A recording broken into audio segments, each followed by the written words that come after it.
No matter what car you buy from us, you get the freedom of a 7-day return policy. This isn't some dealership test drive around the block. It's better. This is 7 days to put your Carvana car to the test and see if it fits your life. Load it up with a week's worth of groceries. Take the kiddos out for ice cream.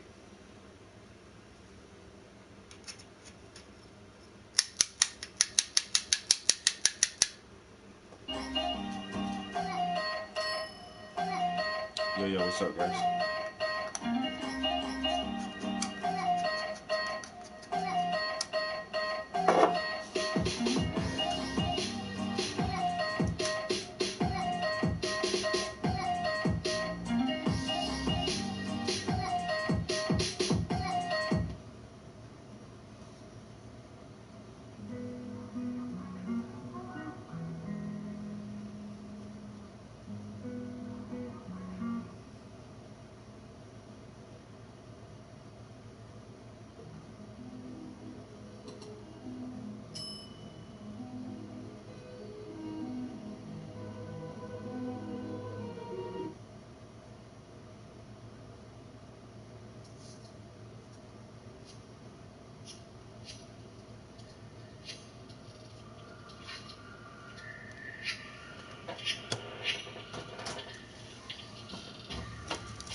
Got some nerds. I think my man said this shit was nerds. Tastes so good. A little bit of that Jose. You know, me and my homie Quavo be kicking it.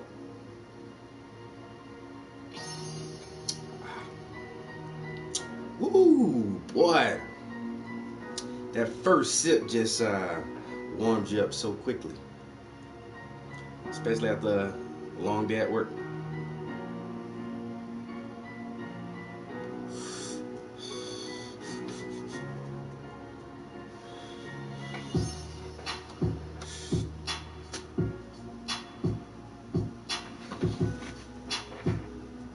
Starting to fill in this canvas. This shit looking good, son.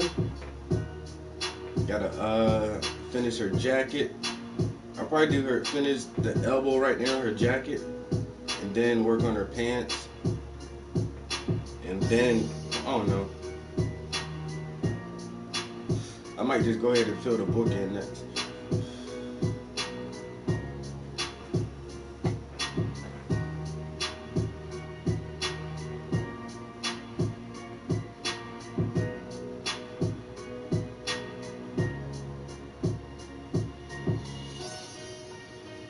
That shit looking good to me though.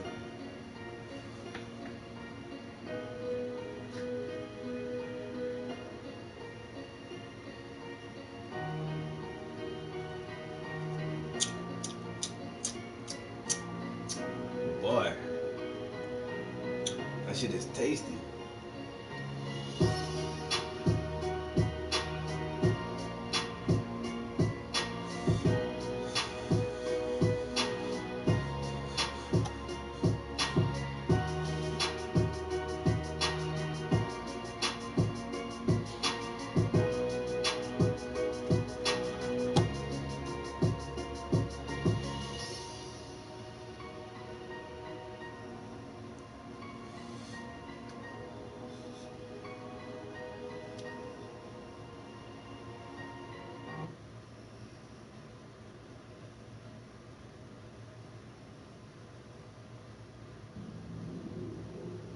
It is an eternal island.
a mission. It all determines on how you use your vision, your intuition. I hope you listen. A new position is what I'm trying to fit in. No, a new position is what I'm trying to fit in. Man, I really just glisten like a prism in the sun, and I refract the light, then I break it down to one, cause yeah, everything is connected, man. Yeah, cause everything is connected. Oh, yeah, I'm so introspective. Yeah, and I gotta get collected with the other people who got common sense and yes, man. I never be a yes, man. Nah, I do this shit like Def Jam. Oh, cause I move at my own pace. I set my own speed. I pay my own. I set my own speed. I go my own pace. I charge my own rate. Man, this shit is so irate that these niggas can't explain all the shit they hate. They just hate for no reason. Go against me, that's treason. You know that I leave them like leaves blowing in the wind. I crack your femur and your shin, and it's the same thing. Ooh.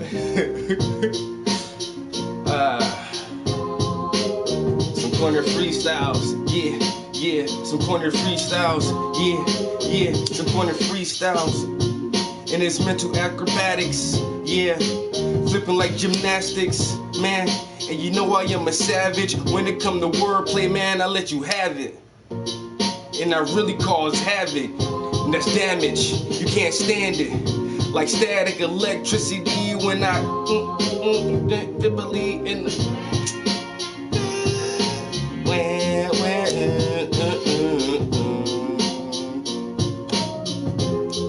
gotta exercise your brain, man. Yeah, you gotta exercise your brain. Ooh, you gotta exercise your brain and all the thoughts. Ooh, you gotta exercise your brain and all the thoughts that your gray matter contains. And I know it's insane. We in a simulation, ain't that so strange, man? The brain, and I cannot explain. Thoughts move too fast, too fast. I smoke that good grass.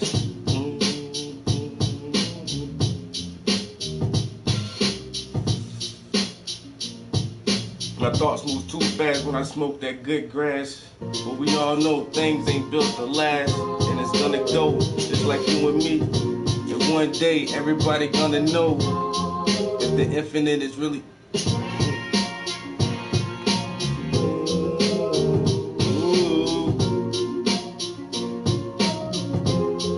Corny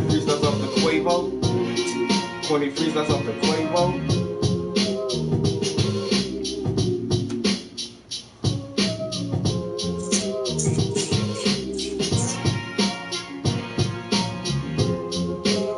What up, though? Corny freestyles off the Quavo. Yeah. Corny freestyles off the Quavo. Corny freestyles off the Quavo. Only got a sip left. I'ma babysit that, push it to the left, cause you know, real splitter every time I'm a hitter. That's not a quitter. Cause winners never quit and quitters never win. And if was a fifth, then we all be drunk like a motherfucker. Jack and Jill. Pennsylvania, home sweet home, Abraham. It's even sweeter now that we can legally bet here.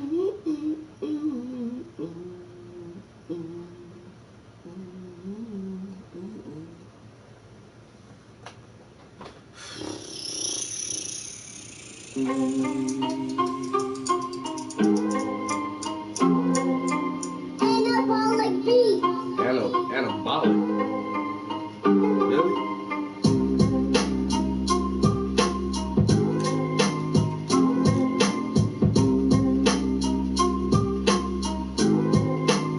Anabolic beats, man.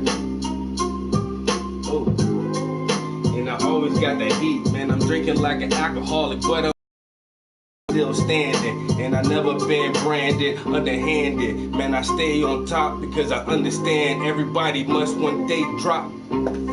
and that's a fall. But if you a strong man, you'll get back and come from it all, yeah.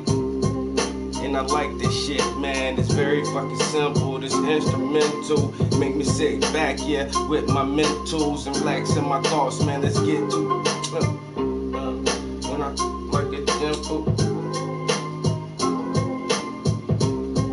Push it in like a tempo, man. I gotta do tempo. I never prayed in the tempo. Always go in like a tempo, yeah. And you niggas too simple. I think that's enough of that shit right there, yo.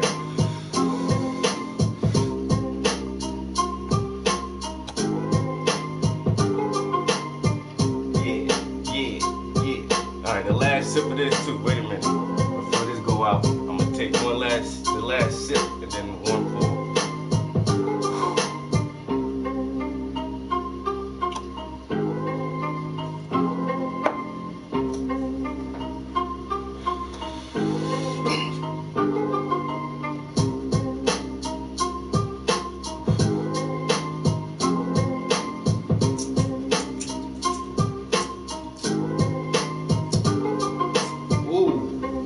When I'm drunk and high, give you that naked style. Look me in my eyes, and you better not be surprised, man. I'm trying to enterprise with all this fucking art shit, man.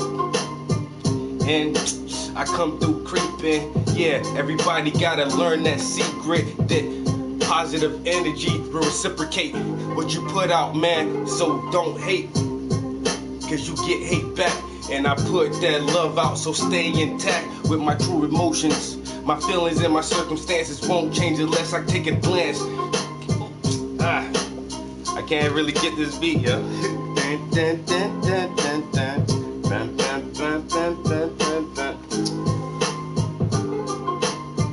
Ooh, I really can't see, yo. Alright.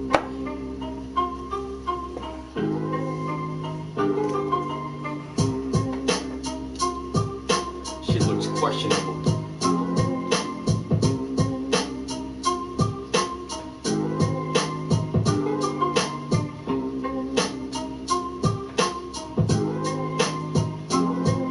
Oh, that the hydrogen oxide, I sipping on that shit, man. Yeah, let's ride. You know my niggas slide, come through and glide in your ass like skates, man. I really levitate, man. Let's not debate on who is the greatest. I bang like an ape, and you niggas can't escape this ratchet flow when I come through, nigga, with that snotty nose. Cause I've been on the street all day in the cold, got them boulders in my socks, trying to make it fold. And that real paper, you get it from the, yeah.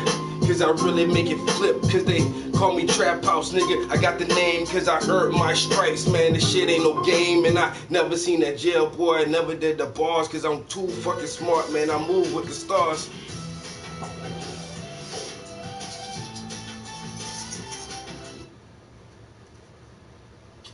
Self-destruct, 90s old school type beat. Self-destruct.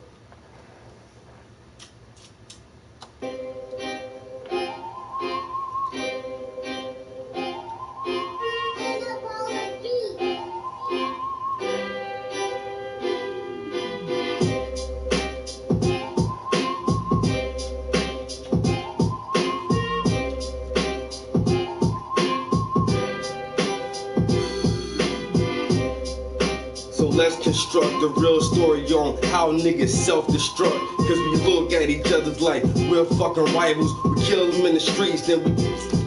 Oh, so let's look on how we self-destruct, yeah. Look at how we self-destruct. Man, that black on black crime, that shit ain't no measurement of your intelligence.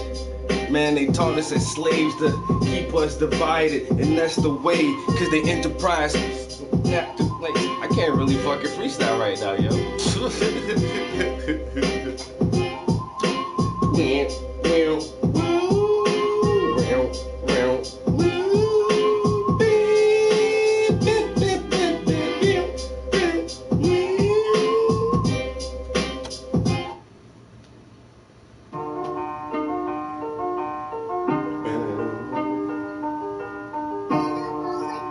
And Anabolic Beats.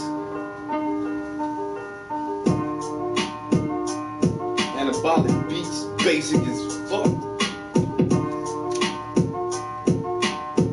I ain't really got shit to say anyway though. I'm just coming with that jibber jabber. Split splatter when them shells hit the gown. They go jingle jangle. Fuck it, man. Like Bojangle, but I ain't tap dancing. I got a new angle. And niggas just say words, but I spit these fucking slurs to get you unnerved. You never unheard shit you never heard before. And that's the second score. Walking to the store. You can just say anything to make that shit rhyme. That shit don't make sense though. Yeah. This nigga said the Prince of Malarkey, but you watching my stream, man, and you hardly got any followers, so don't bother me, cause I'm so scholarly, so you just follow me, Prince of the Works.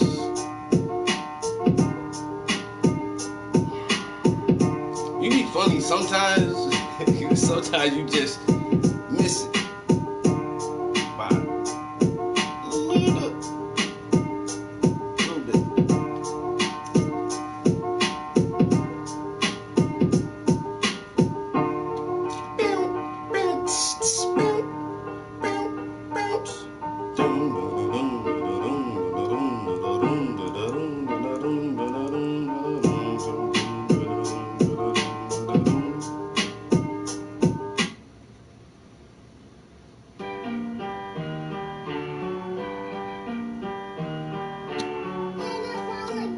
Anabolic Beats.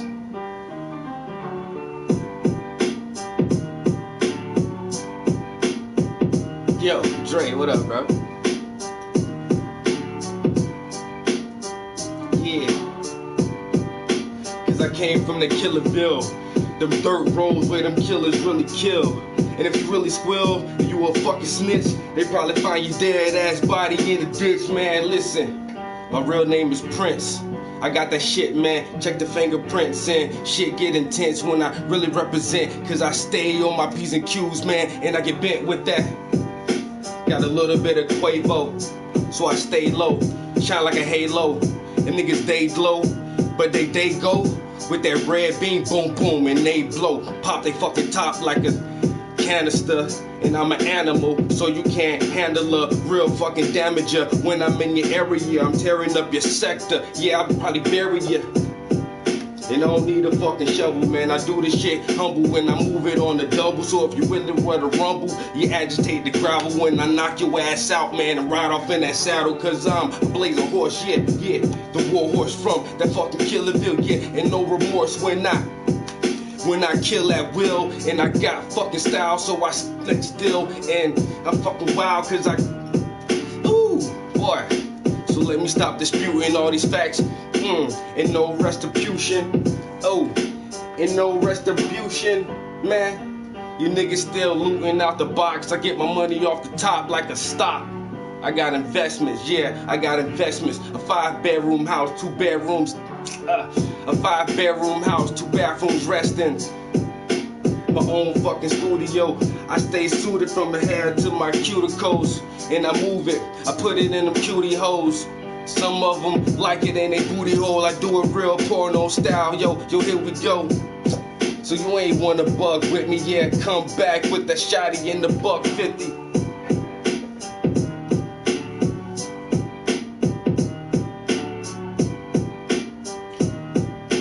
It's just a bunch of practice, man, like an actress. I put your ass back on back like a mattress. Man, that's an actual fact, cause I stay with these facts and I smoke on that wax, man. Oh, but I got some Skittles Still killing this simple instrumental when I told you, boy, I came from the 80s, born and came from the 80s, man. I'm raised in the 90s, so all that real hip hop shit that defines me. I listen to that M and I listen to that Biggie and I listen to that Pac, man. That shit was hot, and I was listening right there when that shit came out, and I was in high school trying to make it drop. So I stayed with these rhymes, man, that pen in the pad, and I done did my fucking thing up in the lab. I got mixtapes, bars after bars, and verses. Yeah, man, fuck that. Yeah, I deserve a little bit of attention. Yeah, you gotta pay that, cause when I freestyle, I need something fucking back. Ooh, I need something back. And when I freestyle, yeah, I need something back.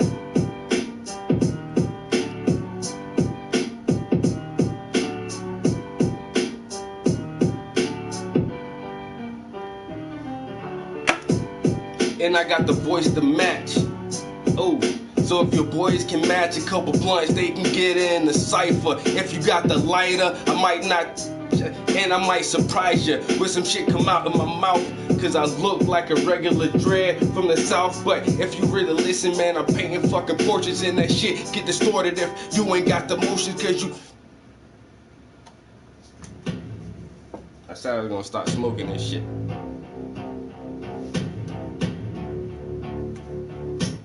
I gotta start painting in a minute.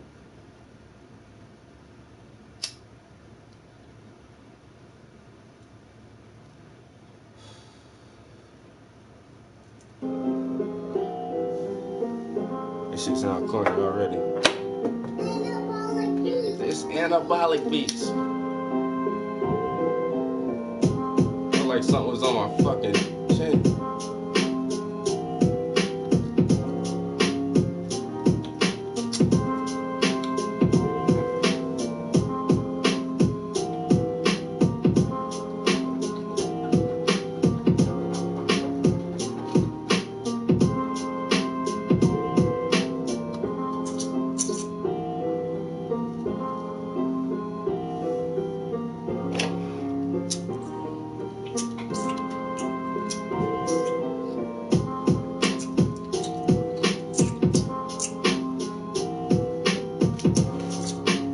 Man, corny freestyles is a hobby, man. It's just some corny free. I just say that to make myself feel motivated, you know. One day I'm gonna write, so I'm gonna write one more mixtape though. I'm gonna write one more mixtape, like 8 tracks. I got like 4 or 5 songs that's finished. I just ain't never recording shit. So I gotta find them shit though, man. I know I got at least about 4 or 5 songs I ain't never recorded them.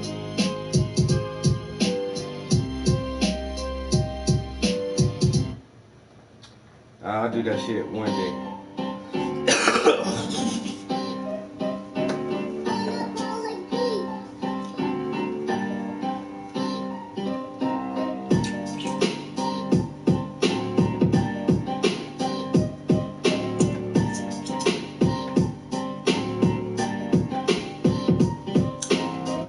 Alright, enough of those anabolic beats. Let's see what's going on with this fucking coronavirus a little bit more, guys, because I've been keeping up on this shit all day. The coronavirus coming to get you, boy. Yo, y'all better wash your hands, use hand sanitizer. If you gotta be in a public, like a tightly enclosed public area, like a fucking bus or a train or some shit like that, man. Stuart Lau says, as many as 46 million people in 16 Chinese cities, some of them had already fled, are currently placed under travel restrictions. Michelle Forrest says, on a scale of 1 to 10, how worried should we be? I can't really say. I can't really say. There's a lot we don't know about this. I just don't know. I think you should pay attention, but I just can't really say. Excuse me. But I'm certainly keeping an eye on it. Thank you, Michelle Forrest, for your support. We don't know how fast it spreads. We don't know how many people are going to get it. this is it says Heavily redacted. Thanks for your support. Heavily redacted. Thanks for being lied to. Yeah, and 1100. there's a video. It says 1,125 confirmed cases of the flu being contracted and 41 people dead.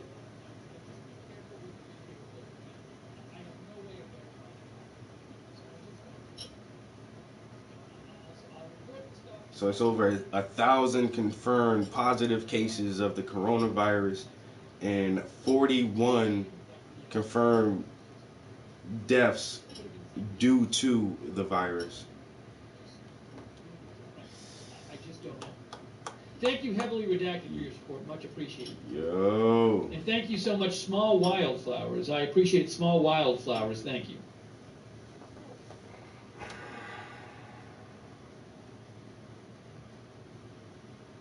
I just think we just don't know, because it's entirely possible China's been entirely unforthcoming about how many people have this, how it's spreading.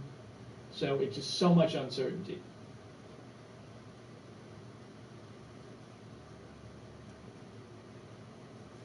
So there's 41 dead within. So they already had confirmation of this new strand of coronavirus that was contracted by a human at least a week prior to releasing any national news about it. And so now this is only 2 weeks into this shit.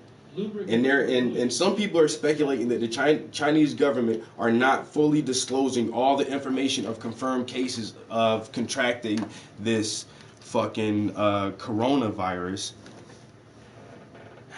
So what they're saying at the most right now is 1,125 confirmed cases, 41 deaths.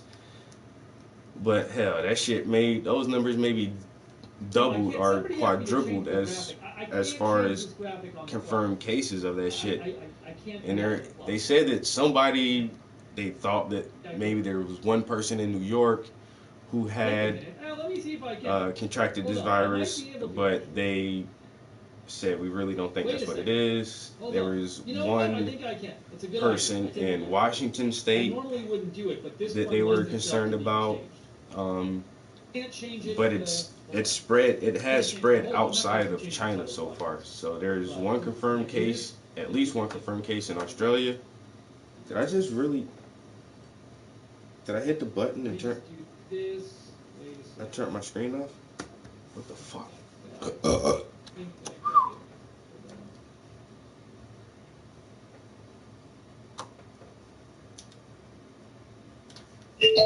Fuck, why did my screen go out? I think I hit the button by accident. Anyway. Yeah, so keep up with this fucking coronavirus shit, yo.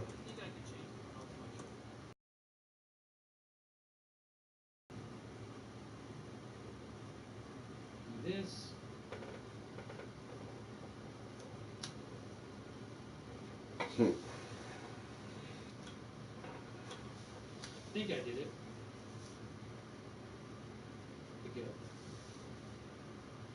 Okay.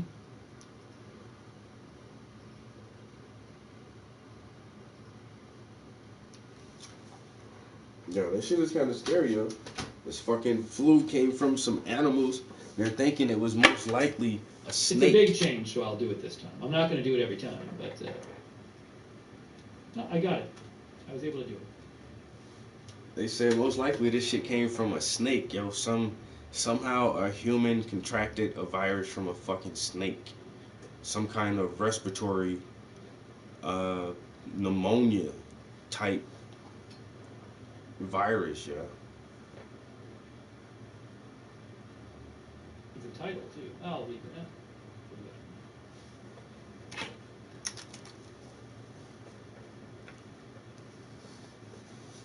It said patient 0 infected 14 people.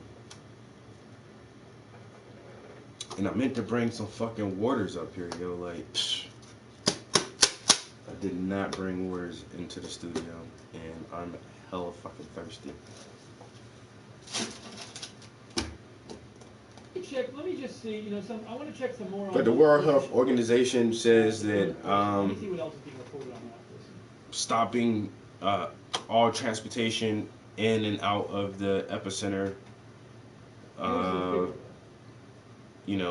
All flights, even local public transportation has stopped. They don't want people in confined areas with each other, breathing the same air. They're asking people to have as little contact with individuals outside of their family as possible. So the third person has CDC, Center for Disease Control, and here in America said that right now they're not particularly concerned about it being something that we Americans should be super worried about. But at the same time, I need to go get that water, bro, because I ain't gonna lie, I'm thirsty as fuck. But there's everybody saying like it's not bad yet. Trying to get motherfuckers not to panic. But if this shit already killed 41 people in roughly 3 weeks,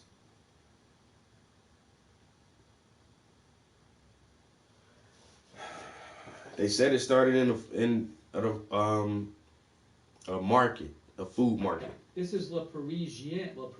But the market was selling live animals as well.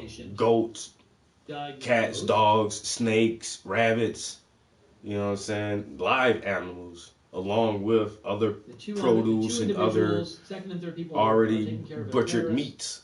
But first was hospitalized. Whatever I don't know. The sanitation or the sanitary conditions were, I guess, rather unsavory, and somehow somebody caught some shit from a snake. What is you eating uncooked snakes, or you touching snakes and shit, and then licking your fingers or something? Like what? How the fuck do you catch some shit from a snake? We're covering this story. I'm just handle these snakes, the latest. And then I'm gonna eat my lunch, my sandwich without washing my hands.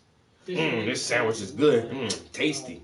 Like what is? I mean, how do you? More patients, 180 more confirmed cases in Hubei province.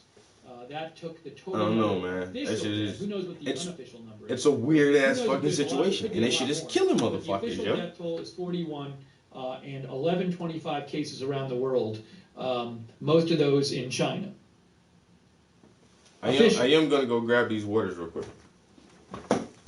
There are 2 cases in the U.S., one in Washington State, one in Chicago.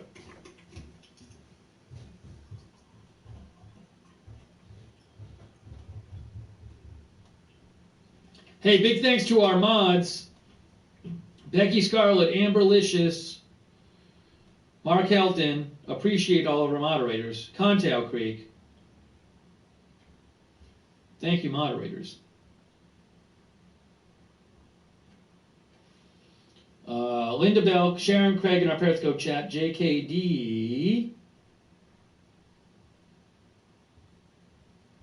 Thank you also Katie Murray, Tamara, Timothy Cornegay, Sharagoins, Misha Nathan for the Super Hearts.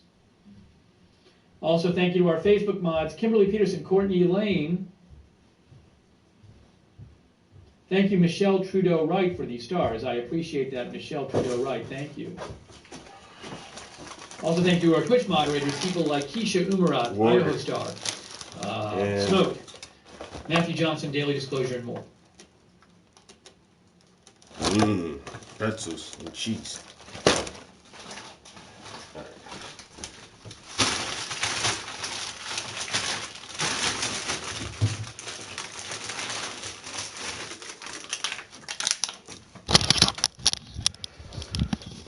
It is currently 7:20 a.m. China time, 7:20 a.m.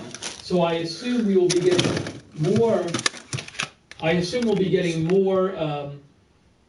New numbers coming out from China. By the way, they just had a 5.5 earthquake in China.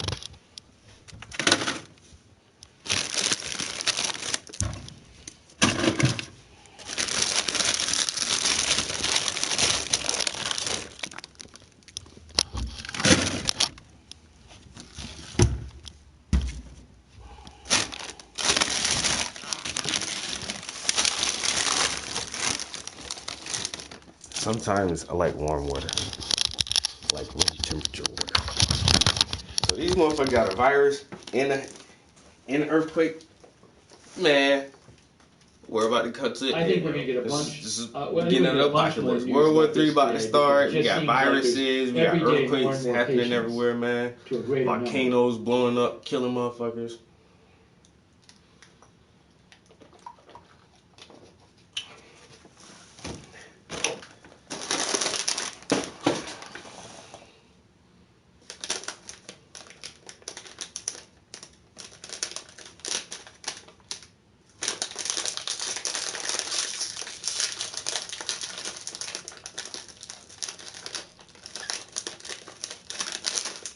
You know, there's also reporting about people trying to not be detected at airports where they do like temperature checks.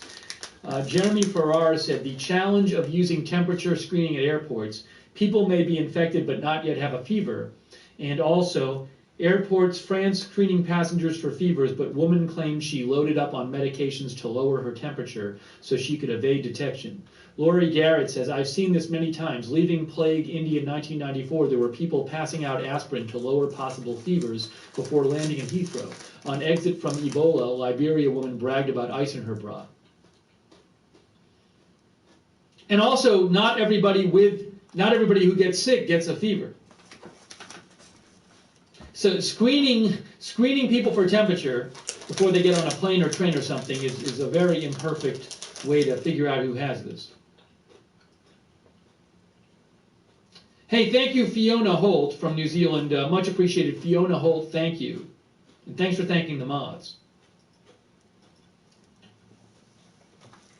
I want to show you the bar graph. Let's look at the bar graph. I wonder if it's up to date. Hey, MB. It's always like a day behind. This is the world cases. Oh, they're not even updating anymore. Oh, that's too bad. It's 2 days old. This bar graph is like they've stopped. This is the Wikipedia bar graph. I want to find a bar graph like this, but this is really. I mean, this is 2 days ago. It's like 600 something cases. Now it's over 1,000. But I actually got a really good email today.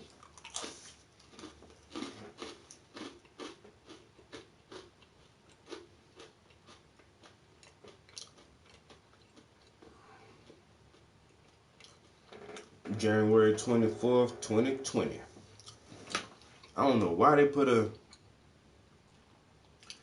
L on my last name, but that shit is weird, yo. Somebody misspelled my fucking name. Mr. Travis Prince. Dear Mr. Prince, congratulations.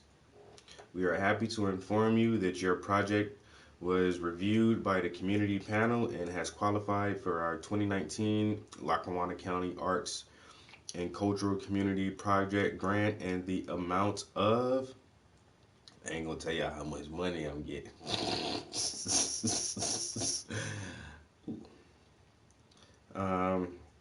There will be an award ceremony held on Tuesday, February the 11th, 2020 at 5:30 p.m.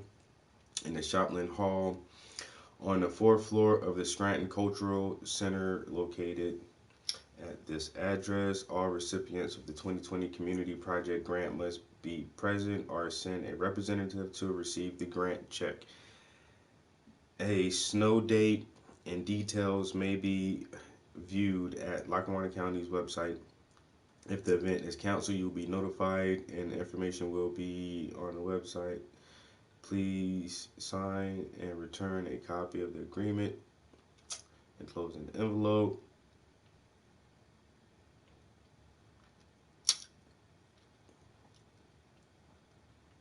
So yeah,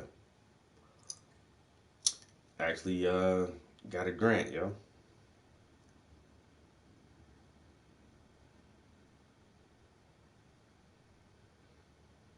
So this is a really good thing, you know. Got some good news today. Good news.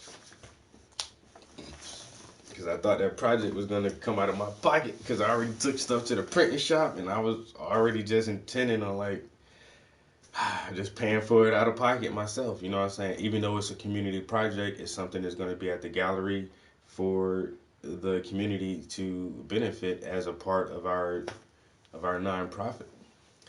So, you know what I'm saying? If I had to come out of pocket, I would have did it. I would have been a little salty about it. I would have did it. But now knowing I'm getting paid to do that shit is just like a little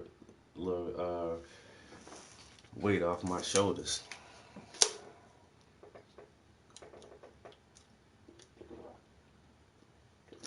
You know, and they giving me exactly what I asked for too, which is the best part.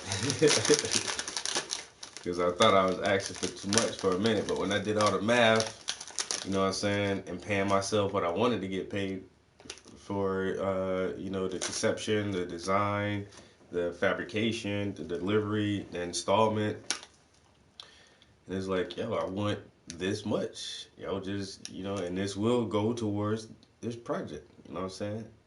And it was like, all right, that's what's up. So,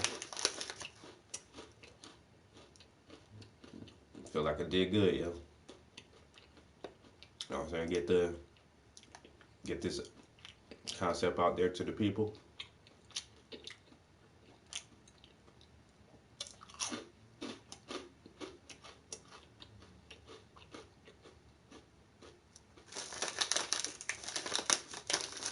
So, everything's going good for me. Everything is going good. I can complain about some things, but why do that? Let's focus on the positive shit. Everything will get in line when it's supposed to. You know? Go with the flow. Enjoy the moment.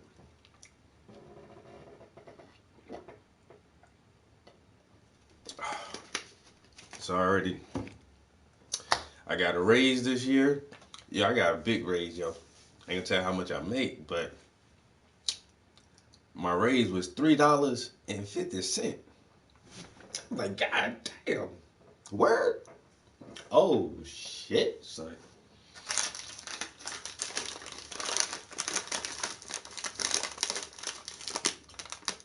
And I don't really do that much more at my job, yo. It's just like they said I might get a raise. I'm like, all right. Motherfucker gonna give me like, my last job, swear to God, yo, my last job, every year you get like, and you had to have an evaluation, and then they add up points and shit that would determine how much your raise was. And yeah, that shit'd be like 47 cents, 52 cents, some shit like that, some dumbass shit. Well, most jobs get like 75 cents, $1, or some shit like that. Sometimes maybe $2. They say, oh, you might get a raise. I was like, shit, I'm thinking to myself, you know, might get 50 cents, might get $1 or something, you know, go over $1. That's what's up. Nah. $3.50. I'm like, word? You're not really trying to retain me and my skills and services. So, that was already one thing. That really good thing this year. And then we have our Black Scranton project. It's going to be at the gallery that I'm closely affiliated with, which is going to be good. And I got awarded a grant. And it's only fucking January, yo. Oh. And my TV show started airing on, like, real TV. Yo, the rest of the year gonna be hard to top, like, just the first couple weeks of the year, yo. Like, January been booming for me. All I need is an art sale. How many more days we got left in the month? I need somebody to buy a painting or give me a commission before the month out, yo. I'll be on top of the top.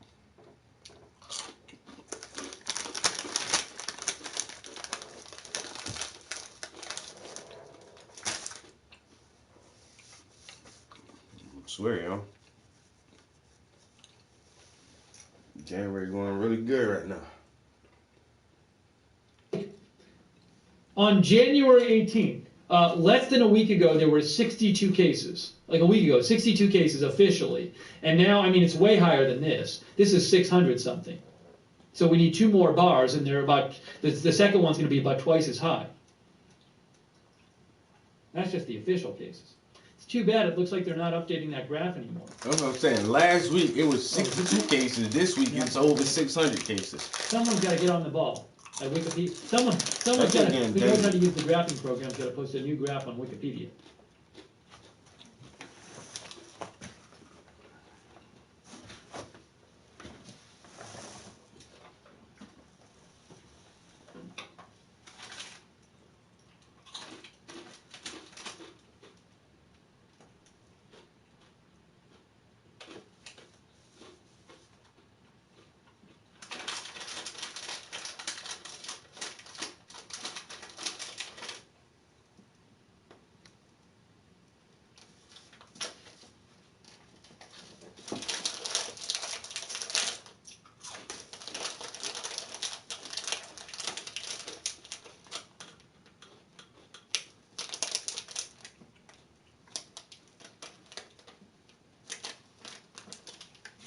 Sorry, I'm just looking at some different updates here.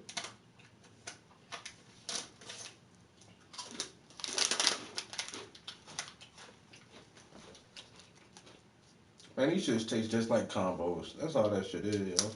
A combo. And again, a lot of people are sending me links to like possible cases. I'm not reporting on all the possible cases. There's way more. In the U.S., there's been 2,000 people tested for coronavirus, I believe, or at least observed to see if they have it. Now, the confirmed cases is 2. So with the possible U.S. cases, it's a lot more likely they're not. Oh, so they said that motherfucker in Washington State does have the coronavirus. If I hear of more confirmed cases. Yeah, I think I mentioned this earlier in the broadcast. Arthur Reyes sent me something about Nepal. I had mentioned that earlier. Nepal had their first case. Nepal? Hey, thank you, Freeman, for your support. Thank you, this shit is going everywhere. So there is 2 confirmed cases, Chicago and Washington State. Munchies, you always want some chips. Look at your goddamn name. And I'm just waiting right now because I know there's going to be more cases announced today. I mean, it's 7:26 a.m. in China. We haven't heard from the other provinces.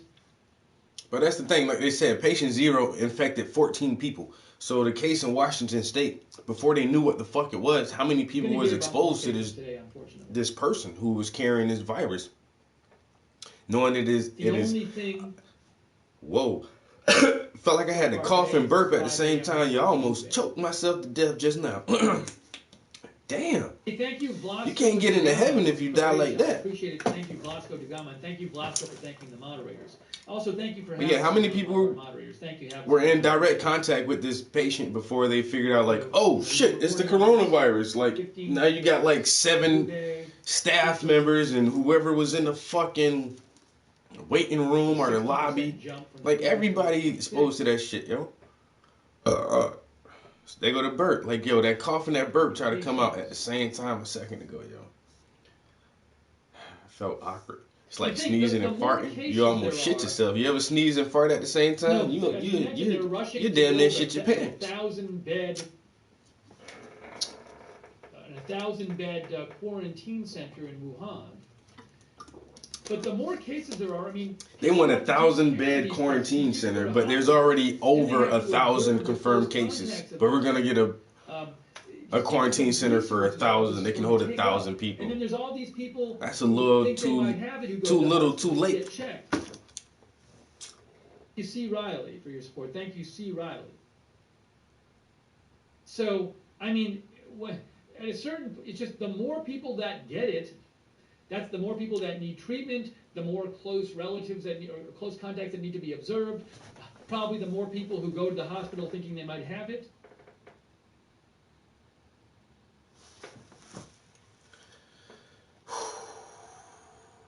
So we're going to listen to this for a little bit longer. Or Or what do you guys want to listen to? Talk about any discussion topic, something that you've been pondering on, questioning, wondering. Whether it's philosophical, religious, conspiratorial, uh, political, But unfortunately, I'm not ready to social read a lot more issues, stuff anything in about particular, cases. documentaries you want to listen to, or some music, because we about to hit the brushes.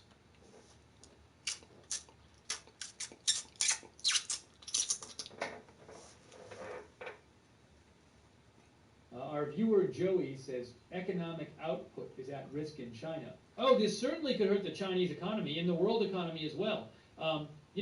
Look, there are these major cities where for over 30 million people, they've restricted travel. There's these major cities where they've shut down the public transportation. People can't go to work if you take public transportation. They're telling people not to like the holidays, so people might not be working normally anyway. I don't know, but all these cities with transportation shut down. Yeah. Anybody coughing? Everybody who's sick. I gotta get me some. Let my can of Lysol in this bitch, yo. It could certainly really hurt the economy, and then I'm just stay with that shit, yo, like it's China's mace. Economy, it's gonna hurt the economy around the world. Bitch. No question. 5 feet, man. 5 feet. Don't know how big this is gonna get. We really just don't know. I have no idea.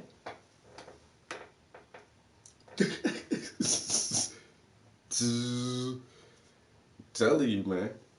Thank you to Upstate Zach. I appreciate your support, Upstate Zach. Yo, so what they're saying now is over 1,000 confirmed cases, 1,125 confirmed cases, 41 confirmed deaths. Nepal just confirmed their first case, and there's 2 in America so far, in Chicago and Washington State. Yeah. So I think Belgium, Australia, a lot of other cities in China. This shit is fucking spreading fast, yo.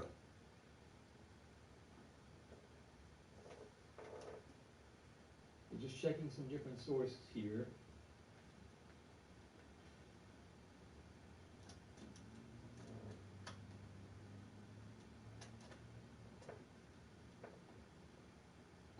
So this is Agenda Free TV, and the dude is pretty good. One of my viewers actually put me up on this guy. It started when Soleimani got assassinated by a drone strike, and this dude pops up in here with I want to show information you guys like bam, bam, bam, and then he put me on this dude. He was like, "Yo, turn the fucking." So Jennifer Zhang. She posted a couple Agenda tweets, Free TV. and I follow her for Hong Kong. This dude covers everything, yo. He's on Now, this she bitch damn near all said- day talking about the news. She said, for the first time ever, a doctor in Wuhan reveals that more than 100,000 people have been infected, but the government is still covering up. Okay? That's what she said she saw. 100,000? I have no idea if it's true. And then she also posted,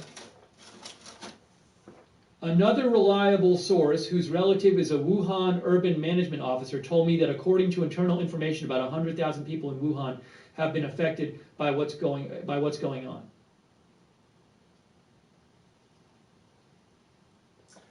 Well, in the city of 11 million people, Of reports floating around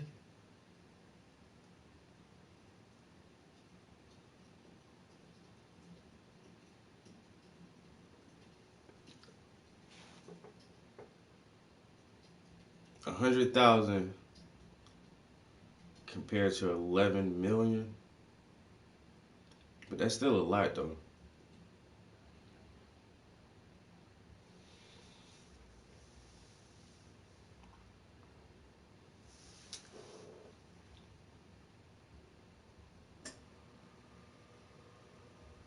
And I'm posting this because, I mean, she's somebody who, I follow her for Hong Kong stuff, so I don't think she's just, I mean, she has a lot of followers. She has 27,000 followers, but I don't I don't think she's intentionally making stuff up. And it's not just her. I've seen a number of reports. There's like a video floating around where somebody says 90,000 people. So I don't know if it's true. I'm just starting to see this report again and again and again on social media, you know, and it's not just from one person. So maybe it's not true at all. It's just I want to let people know that there is this report out there that I'm starting to see from different sources. And again, I just don't know if it's true. 100,000. I don't know if it's close to being true.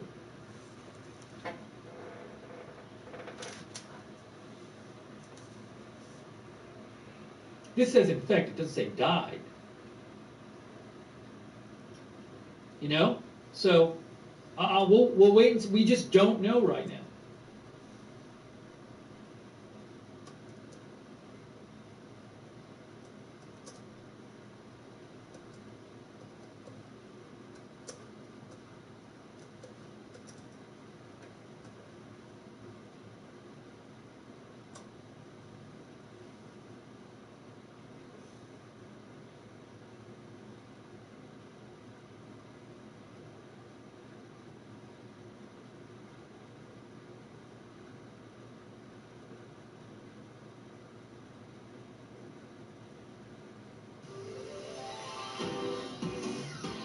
No, they don't, and they already speculated that it was going to mutate. It was going to be a rapid here in mutation. Singapore, you're watching the big story where we. They already speculated it was going to be a rapid mutation because it was contracted from a fucking animal. It's not something that, you know, that humans have been passing around for, you know, decades. But they say this is some new shit, and new shit fucking tries to adapt so that it can. Fucking virus wants to. That's what a virus does. It tries to fucking reproduce itself, yo, as fast as it possibly can, yo. And so if it has to adapt and mutate, that's what the fuck that shit's gonna do, yo. Everything wants to survive, yo. Everything. You know what I'm saying? Down to the smallest bacteria. Them motherfuckers want to survive too. Everything wants to survive, yo. And this shit is some crazy, crazy shit. And until, like you say, they don't really understand it yet. They know it's more than likely is fucking airborne because it's a respiratory type fucking thing, yo, where it's almost like a super pneumonia. And I guess people are dying from suffocation. Fuck. But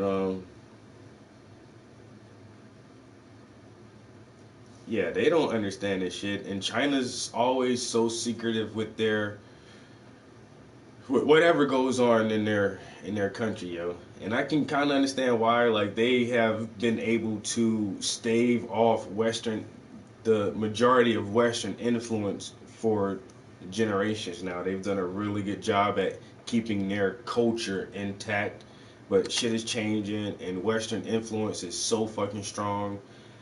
But still, China's really secretive about a lot of their stuff, you know, anything that their government does. And even with this, they, you know, it took them a week to even tell people, like, okay, there's something going on, you know. And now everybody's saying, like, they're still not putting out the factual numbers. So they're only claiming 1,125 cases, but there's rumors that 100,000 people have contracted this fucking shit.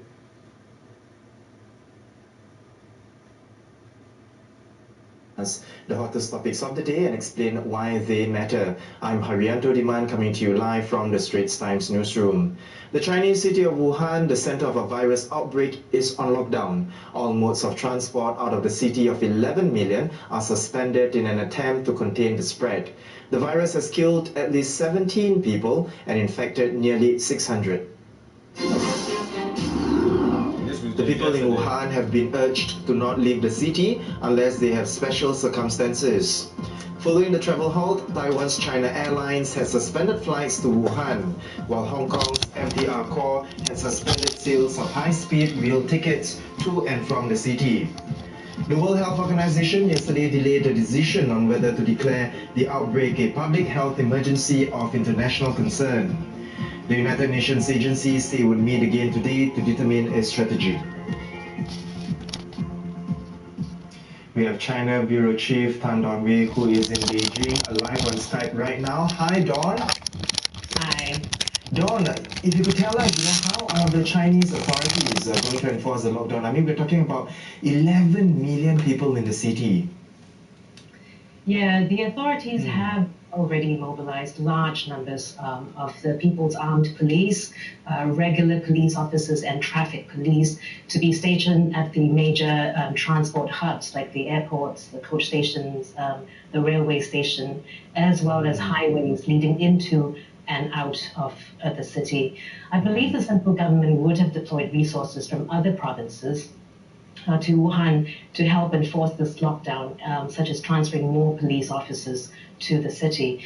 And this sort of mobilization across the country is something that China does pretty regularly, whether it's for big events like the 70th anniversary celebrations last year of the founding of the Republic of China in Beijing, or the Sichuan earthquake in 2008, or the SARS crisis in 2003.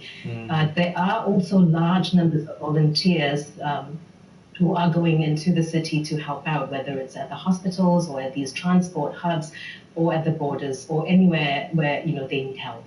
Yeah. Don, what are the people's reactions to this lockdown? Are they receptive of it, or how are they responding to it? I think people are generally quite accepting of it, and they probably, have seen this coming because Zhong Nanshan, who is a preeminent and a very highly respected infectious disease expert, who was the one who discovered SARS in 2003, he visited Wuhan a few days ago, and he recommended then that no one should be traveling into or out of the city. We spoke to a 21-year-old university undergraduate there, a 21-year-old young woman, and she said that the streets have been very quiet and most people are actually staying home. And she does feel quite scared and quite paranoid about catching the virus because she is in the hot zone. So she is staying home and, she's not planning to go anywhere during Chinese New Year. Right. There has been this sense, of unease in the city over the last few days. But since that the lockdown was announced, we did see people rush to the supermarkets and the shops to stock up on food and other basic supplies. And there have been some complaints about things running out in Wuhan, especially face masks and disinfectants. Taiwan was like, yo, we not sending y'all no masks, yo. We need to keep our own masks for ourselves, yo. Made a call for help, asking for donations of these things. Taiwan like, yo, we can't help you. Face masks, disinfectants, protective gear, and also some medical consumables as well. But because battling this epidemic has become a nationwide effort, I do think that the people of Wuhan feel that the country and the central government won't let them down. Lockdown may sound pretty draconian to the rest of us, but to the Chinese, many of them feel that it is a necessary step, and in fact, some of them even question that shit necessary, why yo. it wasn't done Contain sooner. that shit. Yeah. Well, thank you so much, Don, for the update. Again, do keep safe right there in Beijing, and we certainly look forward to you coming back to Singapore and have a safe trip back here to Singapore tomorrow. Now, here in Singapore, the Ministry of Health, or MOH, today has stepped up the travel advisory and said that Singaporeans should avoid traveling to Wuhan. Now, in the advisory, the ministry also outlined other preventive measures that the public should take, now some of which include observe good personal hygiene and frequent hand washing with soap, wear a mask if you have respiratory symptoms, and seek medical attention promptly if you are feeling unwell. Now, for the latest updates on Wuhan, you can check it out on our website, straitstimes.com.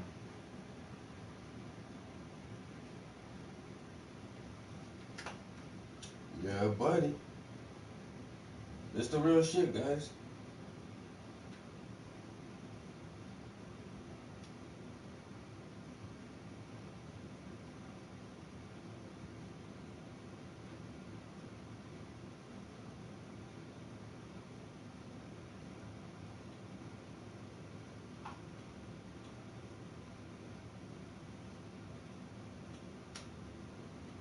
Wuhan virus is the real fucking deal, bro.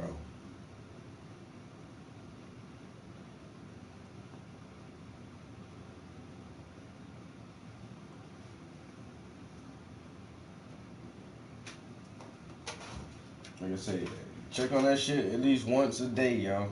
And tomorrow, just, you know, whatever news, when you watching the news or something, like, oh, let me check on this Wuhan shit real quick, yo.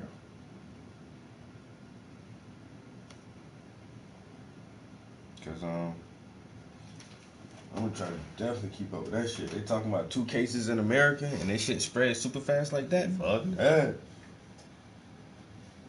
Y'all got supplies, man. If you couldn't go to the grocery store for 2 weeks, would you have enough food in your house right now? You're coming here. Yay! All right. All right. We got Corey. At least 2 weeks. Anybody. If you couldn't go to the grocery store for 2 weeks, for 2 whole weeks, do you have enough food in your house right now that'll last you 2 weeks? What about 3 weeks? What about a whole month?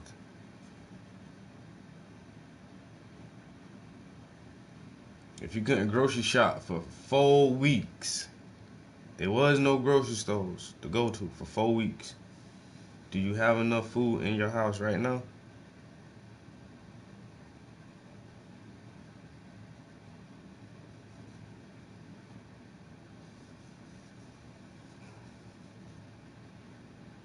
I gotta watch out for this Wuhan shit, man. I'm telling you, man.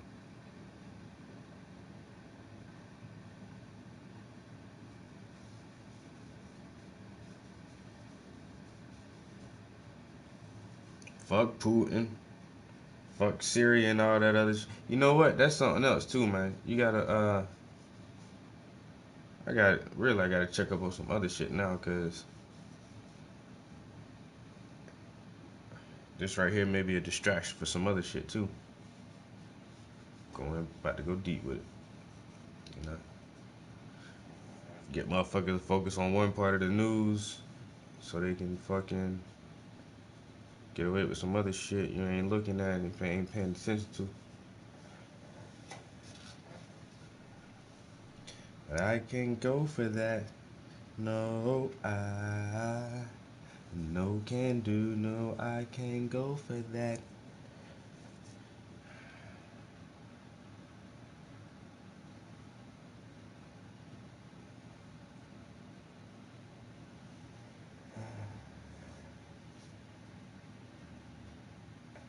Is that where we're going? Yeah. Hey, Corey, you're on with Jenna and Matt. How are you? Good, how are you? Hello. I'm told that you wanted to talk about biblical slavery. Well, yeah, I know that you referenced Exodus 21 a lot, correct? Among other things, but yeah, that's probably the go-to. Yeah, can I share 2 quick Bible verses with you? Sure. Okay, Psalm 20 is the Lord's and everything in it. The world and all its people belong to him. Psalm 115:3, our God is in the heavens and he does whatever he wishes. Yep. So does God have the right to endorse slavery or institute it? Does he think he does?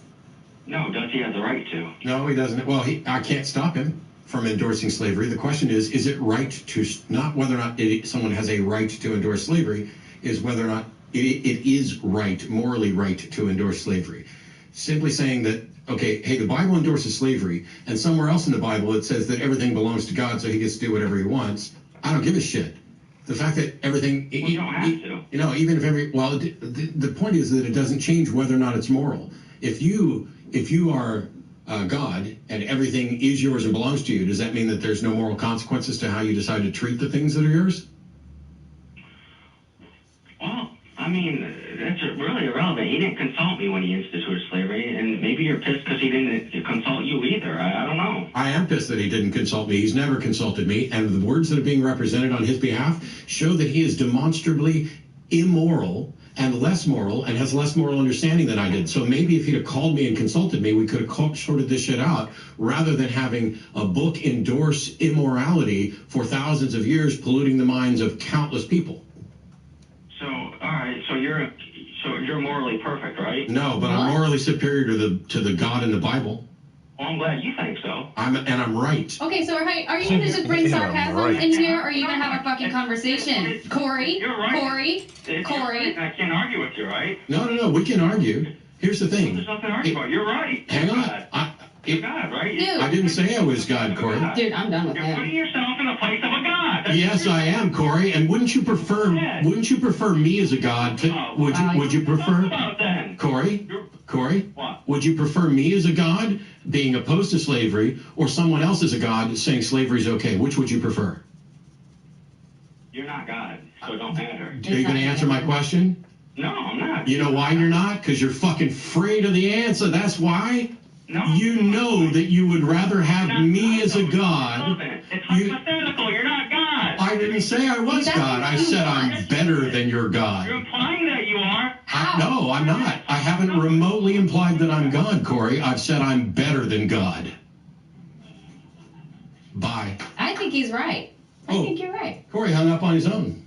Well, poor guy.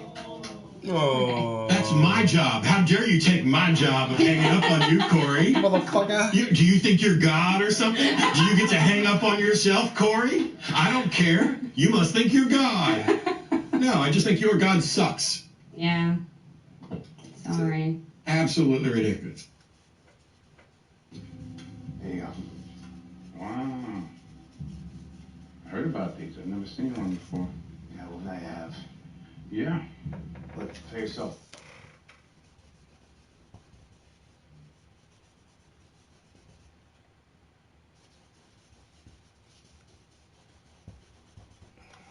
You guys a few times before. Actually, first time That dude got so butthurt, yo. He's like, what? I don't know. When it comes to slavery in the Bible, there's no way to say that, like, oh, it was okay, or it wasn't this type of slavery, or like, there's no way to make that shit sound good. Like, can we talk about slavery in the Bible? Like, you can if you want.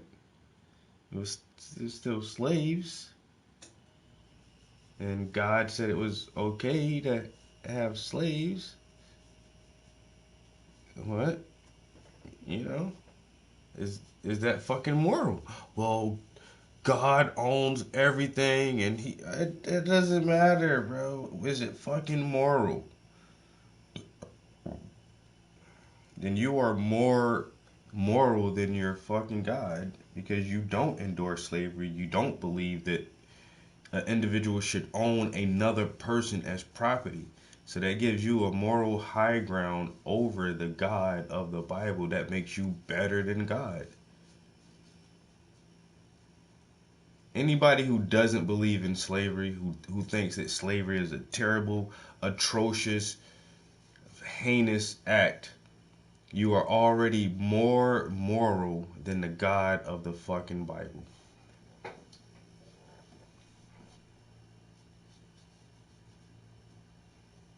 And Bible believers hate to see that fucking fact, and they jump through all kind of fucking hoops and make all kind of special circumstances about slavery in the Bible. Like, no, it's wrong. No matter how you slice it, bro. Bro. No matter how, whatever you call it, bro, this shit was slavery, ownership of another person, and it's bad. It's not good. It's not a good thing. It's not good times for everybody. You know, it's not good times for everyone. So it's so hard to even make that shit make sense. And then once you start disagreeing with like certain parts of the Bible, you have to question all of it.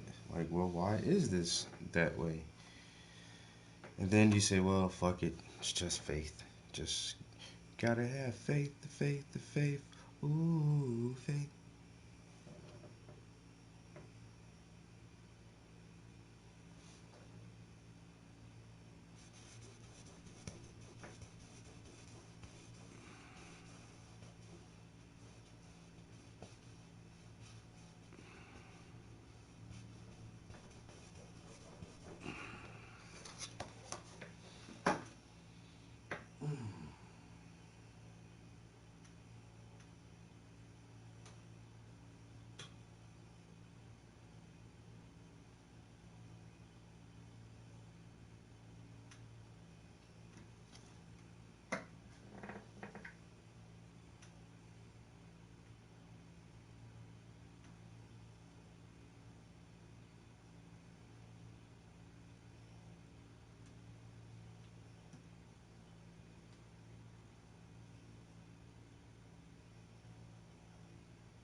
Tonight, Dr. Claude Anderson revisits the issues surrounding the controversial book.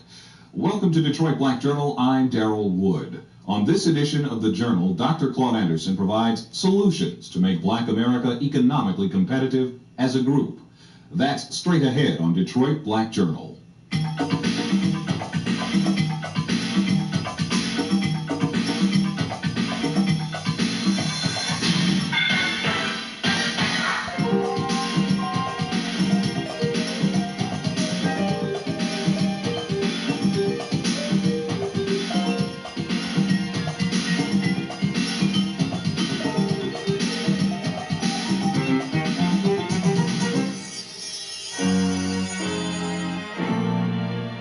We are joined now, as promised, by Dr. Claude Anderson, author of the book Black Labor, White Wealth, The Search for Power and Economic Justice. And Dr. Anderson, I'd like to say once again thank you for joining us on this edition of the Journal. Daryl, thank you again for inviting me back to your show. We are hearing that people are responding to this book intensely, perhaps would be the best word I could think of. The book is being bought by the dozens, literally, because people are starting to, I guess, identify with some of the concepts you're bringing up in the book. What we get in this book is a historic context for the situation African Americans or blacks, whichever term is politically correct this week, find themselves in this country, whether it be economic, political, whether it's the social pathology that we suffer from in this country, in our neighborhoods, or whatever it might be. Your book addresses it. It addresses it succinctly, and it addresses it with a scholarly and informational background. I commend you on the work in the book, and I'd like to ask you, what was the genesis for the book? Daryl, there are probably a number of things. First of all, I could say there was a dissatisfaction with what was happening politically in this country as it was affecting black folk. I could say it was a response to the book The Bell Curve, which proclaimed that black folk were genetically inferior. Mm-hmm. And what I want to do is tell black Americans that you're not genetically inferior, that you've been socially engineered into your present predicament around this world. Mm-hmm. And I also could say that it was a response to the contract with white America. Mm-hmm. And to tell black folk that contract is not new. It was first issued in 1638 by the Maryland colony, mm-hmm. and nothing has changed. And that black folk are still fighting for self-sufficiency and competitiveness in this country, and that we must come together quickly or what risk being a permanent underclass in the society. One of the alarming predictions you make in the book is along those lines. You mentioned that blacks will be pretty much a permanent underclass in America by the year 2015. Why the year 2015? 2015, because what I've concluded from analysis is that there's going to be a converging of social factors nationally and internationally that's going to place blacks in a permanent status of underclassship. And we anticipate by that point in time, based on all the research that's coming to us, that the next generation of whites are going to be more anti-black than they've been since the Civil Rights Movement. 2, we anticipate by the same token about 86 million Hispanics coming into the United States and about 41 million Asians by that point in time, which is going to kick black folk out of being the minority in the society, down to a minority. We've been number 2 in the society for 400 years as a group. We're going to become number 4. And if we have not gotten anything after being number 2 for 400 years, you guess what's going to happen when we become number 4. Because at that point in time, all the new groups coming into America, they're coming in higher than we are, because this country operates off of a preferential acceptance program, which means that groups are coming in based on skin color. They're going from the lightest down to the darkest. Light, yellow, brown, black. And that's what our immigration laws are based on. And black folk would not be able to penetrate through those groups to get to the white society when that happens, because those groups owe us nothing. They don't understand our problems, and they're competitive with us, and we don't begin to be a little more aggressive about being in a competitive posture. They're going to eat our lunches. One of the things that I should mention right here is the fact that the book is filled with tables, graphs, charts, and historical accounts of how such discrimination, prejudice, and racism, economically, politically, and socially, were engineered into our system literally codified as a way blacks would be treated in this country. So that when we hear you talking about blacks becoming a permanent I don't know. class, or we hear you talking about the inherent racism in the immigration system in the United States, you're not talking off the top of your head, are you? No. See, the first immigration law was put in place immediately after the Revolutionary War in 1790, which declared this was to be a white country, and there was a zero quota placed on black folk. That zero quota stayed in place until about 1965. Based on the 1880 immigration laws, it moved up a slight bit, less than 1/2 of 1%, and to allow more blacks to come in. But in starting in 1965, it went to 1/2 of 1%. That's why blacks are in a minority class in this country. That's why you cannot get Haitians into the country, because the larger societies are extremely fearful of blacks getting a numerical dominance. They built a quota system into the country, even in our immigration process, and into our to make sure that black folk do not constitute a threat. And so, of course, I should say, if we look at the historical record, it becomes clear that blacks certainly didn't work to engineer their own demise in America. It was pretty much a construct based on second-class, third-class status that we had in society as the labor class, the free labor class, basically. You address that quite extensively in this book. Yeah, we were always, we've operated off the base of a three-tiered structure. We had the elite class, or the aristocratic class, then we had the management class, which was made up of poor whites, and we had the working class, which was black folks. See, black folk were the working class, contrary to the popular myth up until about the Civil Rights Movement. Blacks were the working class. Now, after the Civil Rights Movement and blacks became obsolete, now poor whites and some of the other whites are claiming that they are the working class in this country. But they were not. They were supposed to be the management class up until that point in time. Blacks were the labor class in the society. It's interesting that you bring that up, but wouldn't it be fair to look through the tunnel of history and see that certainly poor whites have worked hard in this country and have had to come up through some of the same kinds of tyranny that blacks have experienced? Oh, yes, they have. You will always have some poor whites, because that's a class issue. That's not a race issue. See, if it had been a race issue instead of a class issue, then why didn't you have poor whites out there picking cotton along with blacks? Why weren't they enslaved? Why didn't you have poor Indians? Why didn't you have poor Asians? Why didn't you have poor Hispanics out there in the field with black folk? It was a racial issue, not a class issue. When you take a look at what's wrong, and certainly the book does cover a lot of what's wrong with black America, is it fair to say that at this time in our history, economically speaking, that blacks can, as we have been told to, pull ourselves up by our own bootstraps? Yes, you can. With what you do have, you don't have very much of anything. The wealth and power and resources in this society have been frozen since 1790. It has not changed barely one iota. Okay, that's for instance. Let's go back to 1860. On the eve of the Civil War. On the eve of the Civil War, 5% of the American population, the white population, controlled 24.6% of the wealth in the country. Now, after a Civil War, World War I, World War II, a Depression, Korean War, Vietnam War, and the Civil Rights Movement, it went up 1 point. Okay, so then it's 24 point something like 6. Okay, now at the same time, on the eve of the Civil War, black folk at that time had 1/2 of 1% of the wealth. Black folk now, after that same point in time, all those social turmoils and international upheavals, black folk now up to a little less than 1% still. That means we moved up less than 1/2 of 1% after all that turmoil in the world. So obviously the wealth is frozen in this society. Whites now control almost 100%, Daryl, of all the wealth, the income, the power, the resources, the privileges, the businesses, and all levels of government. Black folk do not have sufficient wherewithal to be able to manage their lives and compete.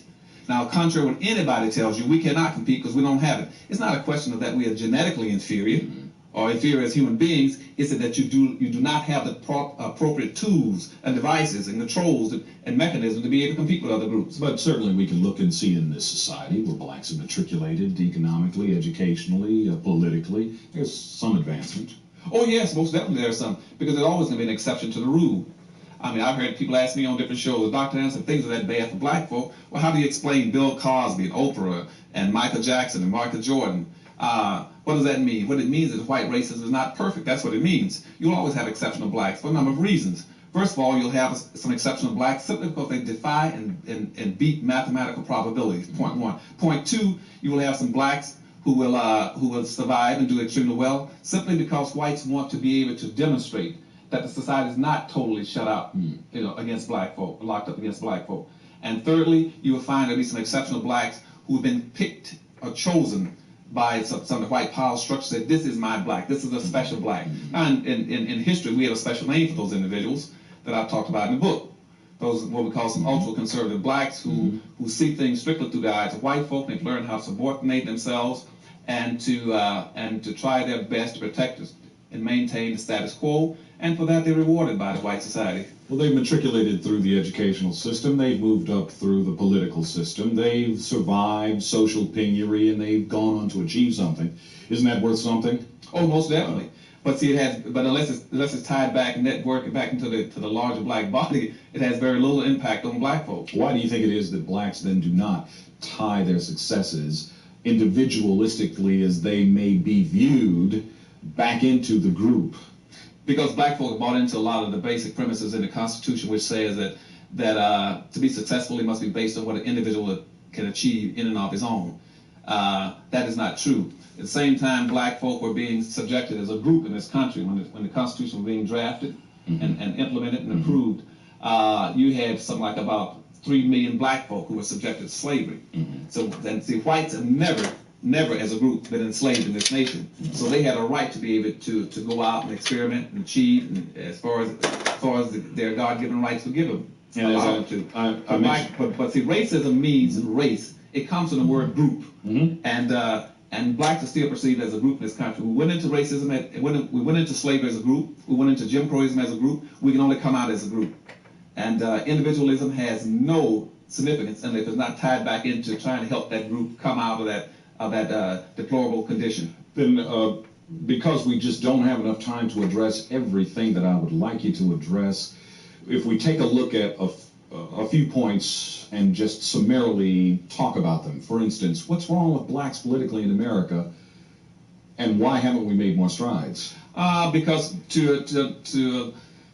for a number of reasons. First of all, because we still tend to think that partisanship is important to black folk, but whites do not place as much importance on partisanship, political partisanship, as we do. See, when black folk did not belong to any party, they were independent, they were enslaved. From 1618 up until 1866, blacks were slaves. They didn't belong to any party, and they got slavery out of it. From 1866 to 1936, about 96% of all the blacks in the United States belonged to the Republican Party. What they got was Jim Crowism out of it.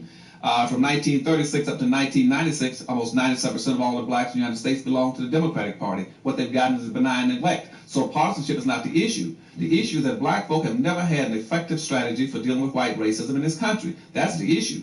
And we have never sat down and say, how do we go about dealing with structural racism? If we are the only planned minority in the country, as I just indicated to you a few minutes ago that we were planned into it by a public policy which says that the quota on black folk is zero. You're not going to have anybody going abroad bringing black folk through refugee programs into the United States from Somalia or Ethiopia or from Haiti. You're not going to do it because they're fearful of blacks. There's a quota on blacks in this country. So we have never sat down and said, how do we win as a minority? You can win as a minority population if you learn and find out how it's been done in the past. Jews are a minority religious group, but they do win. The National Rifle Association is a minority social civic group, but they do win. The wealthy elite in this country is a minority group, but they do win. When will we sit down and strategize how do we win as a minority? And I guess perhaps the more operative word in that sentence might be, how do we win as a group? That's right, as a minority group. Now, do blacks have to act in concert then? Is what you're saying, blacks have to act in concert if they are going to stave off becoming a permanent underclass? That's right, because that's how you perceive. You must deal with the realities of life. You are perceived as a group, and you must act like a group. You must do everything in block. You must practice group economics. You must practice group politics. For instance, in politics, what I would tell blacks to do is just the opposite of what everyone else is telling them. Never divide yourself. Anything that divides you weakens you. You live in a society where the social premise is that the majority wins and the minority loses. Okay? Now, never divide yourself along political lines. Stay as a block. If necessary, go independent. Do not split yourself up among the Democratic Party, the Republican Party, and Independent Party. You're weaker now than you ever were. Vote as a block. Go out right now and register any and every black that can vote. Then pull yourself out of every party and hold yourself above both the national parties and say, I don't care who runs for office. We will deliver our vote as a block to whoever makes the greatest promise to black folk and deliver it for us. That's who we'll vote for, and we will not tell you who we're going to vote for until the day of the election. So you actually exercise some leverage. That's right, and you demand respect, and that's the point in time they watch you and they give some credence to the effects of your vote. And more importantly, you should also create an independent party in this country for black folk, so that whenever if like Ross Perot, if he runs, Ross Perot, he's trying to do that. Well, if Ross Perot runs, you're going to find the greatest move in this country to the independent parties. If a person runs for the Democratic Party, Republican Party, and Ross Perot runs, you got a three-way split. Run a black candidate in an independent party, and that way try to take the election with 26% of the vote. Demand respect from people. Whether or not you win or lose is not the point. Get your issues out there, support your own issues, and support your people as a group. Educationally, where are we missing it then? If part of the problem is blacks not being able to have political power and certainly not being able to have economic power, then a part of that equation has something to do with what's happening to us educationally in this country. Where are we missing it, and where do blacks have to go to get it? We're missing it in educationally because we've never sat down and discussed the historical relationship between us and the educational system in this country. Remember, the educational system was designed on a public policy that's gone in a complete circle, 360 degrees. First of all, we were denied education. Then we moved from a denied educational basis to desegregated education prior to the Civil War. Then we moved after the Civil War into segregated education. Then by the 1950s, we went back to desegregated education, and now we're back into a state of denial of education. Then I'm going to talk about dismantling the school system, going to voucher systems, or going to some kind of private school system. What that means, Daryl, is that black folk fail to understand that that schools are not change agents. They're only doing what the environment wants them to do. Schools in this country, starting in the 1860s, were designed to create a manual labor force for whites society, period. Black folk became obsolete in the mid-1960s. They no longer need us as a labor class. So therefore, the schools are dysfunctional because they no longer need black folk. If we really want to make our schools functional, we have to come up with a national public policy about what we want our schools to do for Isn't black that folk. a slap in the face to all the black educators and administrators in big cities across this country who are in charge of school systems? No, it's not, because because nobody has ever sat down with them and say where it is that black folk want to go. Suppose right now we want to, let's say if we had a national public policy on black folk, just as whites have always had a national public policy on us. They've had a policy on us, but we never had one for ourselves about what it is that we want to do as black folk. Suppose right now we want to go to the moon. Then once we decide where we want to go in a public policy, then it becomes incumbent upon all those educators and all those school systems to say, now what must our school systems do in terms of instilling in our kids the attitudes, the skills, the competencies to be able to get us to the moon. See, right now, the schools are not delivering because they don't know what we want them to do. So the schools are dysfunctional. And that's why in Detroit, Michigan, for instance, 57% of all the black kids that start the first grade in Detroit never graduate from high school. Where are the kids going to go? No one has ever told the schools what it is that you want them to do for black folk. The schools are still using the same books, the same curriculum that they've been using for 100 years in the system. And now that you got an 80% black population in the city where it used to be about a 4 or 5% black population. Now, you got to go back and say, hold it a minute, stop. What is it that you want the schools to do? And for black folk, now you have a predominantly black community, and we don't have that. And then you got to interlink that school system to the churches and to the business communities and to the civic organizations to help fulfill the demands of that community. So you're talking about linking all these institutions that exist in the black community, but what are they, being undervalued or underutilized or ignored? They must be interlinked. They must be interlinked with all trying to achieve the same common objective. We don't have that now.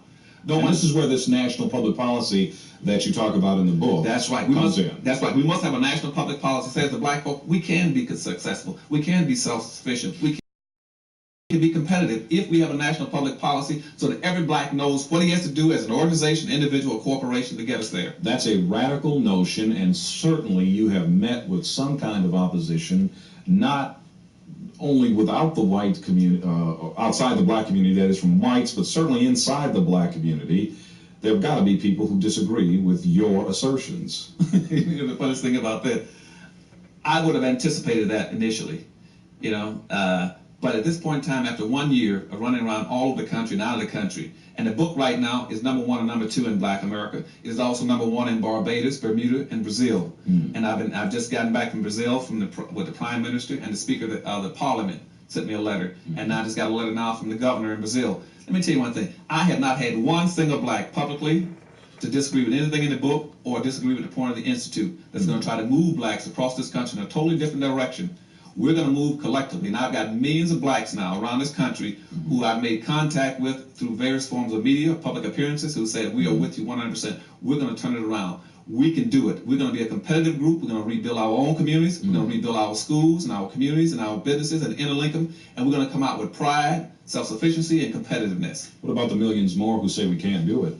There have got to be multiplied millions of people who say blacks in America are just too divided to buy into this. This sounds oversimplistic. It sounds like pie in the sky.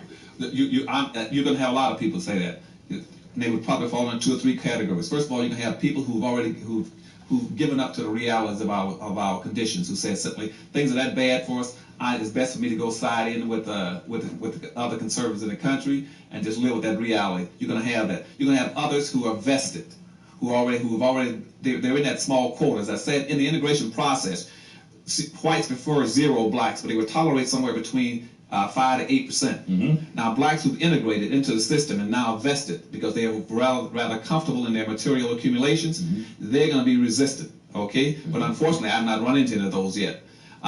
Then thirdly, you're going to find black folk who are going to simply say that I'm just either too tired or too indifferent to do anything. And what I would say to all 3 of those groups, stay where you are. There's an old rule in social dynamics that says if you want the same results, keep doing the same thing. And right now, black folk are not progress in this country, contrary to myth. We, in terms of quality of life and the social discomfort index, we are what we were in about 1840s. So keep standing and waiting, because the wagon is coming. I can guarantee you that the Jesse Helms, the Newt Gingrich, and some of the far right-wing groups in this country are making preparations for black folk. So you tell those who don't want to join the movement and try to change our conditions in this country, make black folk self-sufficient and competitive, you sit there and wait for them to come get you, because they're going to come.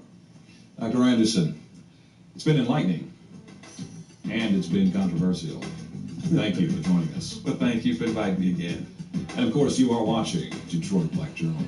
Detroit Black Journal, 1995.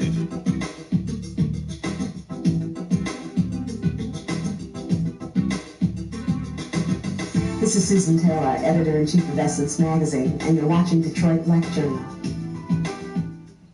It's meetings like this where we just come together and talk about our agenda that moves us forward.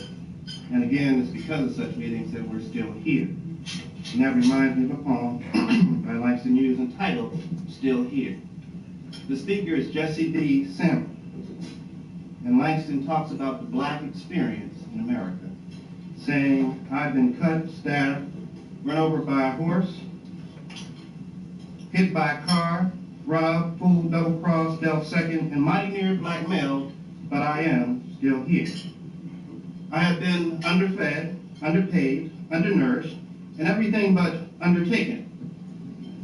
And in this, I've been bit by dogs, cats, mice, rats, parrots, fleas, diggers, big bugs, red daddies, mosquitoes, and even a gold-toothed woman. Why, in this life I have been abused, confused, misused, accused, false arrested, tried, sentenced, paroled, blackjack, beat, 3rd degree, and near about next. Why, man, I done had everything from flat feet to a flat head. I was born with the measles, and since then I've had smallpox, chickenpox, whooping cough, prompt appendicitis, athlete's foot, tonsillitis, arthritis, backaches, mumps, and a strain, but I am still here. Daddy-o, I am still here. Those are the words of Langston Hughes. And as you will hear pretty soon, they also are the words and spirit of our guest honored and speaker this morning, Dr. Claude Anderson. I'm being touched all over this country by black people, and I have to confess from the bottom of my heart that I'm indebted to you as black people, and particularly as Detroiters, because you've done something for me that I thought would never happen. You made me very proud to be a black person. When I wrote that book, I did not anticipate the kind of a groundswell of acceptance that I've gotten across this country, and not even across this country, but out of the country, where the book is not only #1 and #2 in Black America, but it's also #1 now in Bermuda, Barbados, and Brazil. I'm now the president of the Harvest Institute, which is the only organization in this country that's singly and solely dedicated on a national level to the economic self-sufficiency and competitiveness of Black America, period. And I had to turn down almost $500,000 just Monday and Tuesday because we've been trying to get monies for the Institute. And I had two of the biggest white corporations in the United States call me and say, one said I'll give you $250,000, others said $150,000 for your Institute because they know I'm begging for money. If I were to change the whole focus of the Institute away from black folk and change it to minorities, and I told them I'm going to stay poor and close up in 6 months if I don't get money from my own people, but I'm not going to turn around. There are certain issues that inflict themselves on every population group. So you start talking about ethnicity or classism or sexism. See, I'm not into any ism. The only ism I'm into is blackism and owism, okay? And that's what I'm talking about in affirmative action across the country, is that we must go back and redo it and do it right. We are in trouble. We have been very systematically locked into the lowest levels of a no-win monopoly game. And if you play Monopoly, you know how the game works. And what has happened now is that black folk now are suffering from an economic disparity in the country. White society controls almost 100% of all the wealth, the power, the income, the businesses, the resources, the privileges, and all levels of government. That makes it almost humanly impossible for black folk to sufficiently manage their own lives and their families. And you cannot do it without those resources and those tools. And that's the issue. And what we're hearing now in Washington, D.C., they start talking about privatization and downsizing government. What the intent is to make black folk a permanent underclass. And the way it's going now, the doors are open, and we will be locked in, and the doors will be shut no later than the year 2013 at the outset. At that point in time, you can forget about retiring and forget about going to college. Either one. Won't make any difference anymore. The fat lady's getting ready to sing. And what we are trying to do with the Harvest Institute is try to turn some of that around, if not slow it down. Now, what do I mean by a monopoly game? That means wealth has been systematically distributed along skin color in the society, going from the lightest to the darkest. Right now, even all our major white institutions are still preparing our kids for integration, rather than preparing them to take care of the black communities.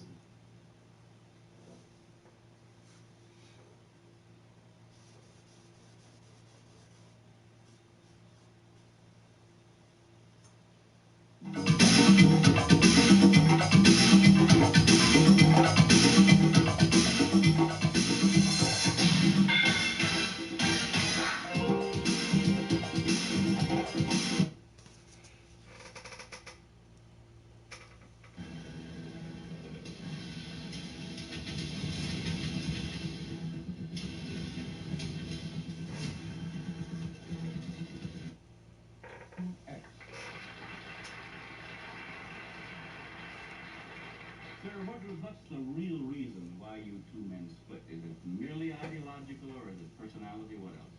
Probably personality. It was not the statement that originally was given by the movement when we split. More personality than anything else. You've called people like Martin Luther King, who just got a Nobel Peace Prize, an Uncle Tom. Is this correct? First? Well, I'd rather say that in the States, there's a law that has recently been passed, or a decision handed down by the court, wherein if you call someone an Uncle Tom, they can sue you for libel. Well, so I never refer to them as Uncle Tom. I would say that Uncle Martin is my friend. Uncle Martin is your friend, yet you would disagree with his approach to what he wants to accomplish. Definitely. If his approach would bring about what the black man in America needs to completely eliminate the problem that we have, I would say well and good.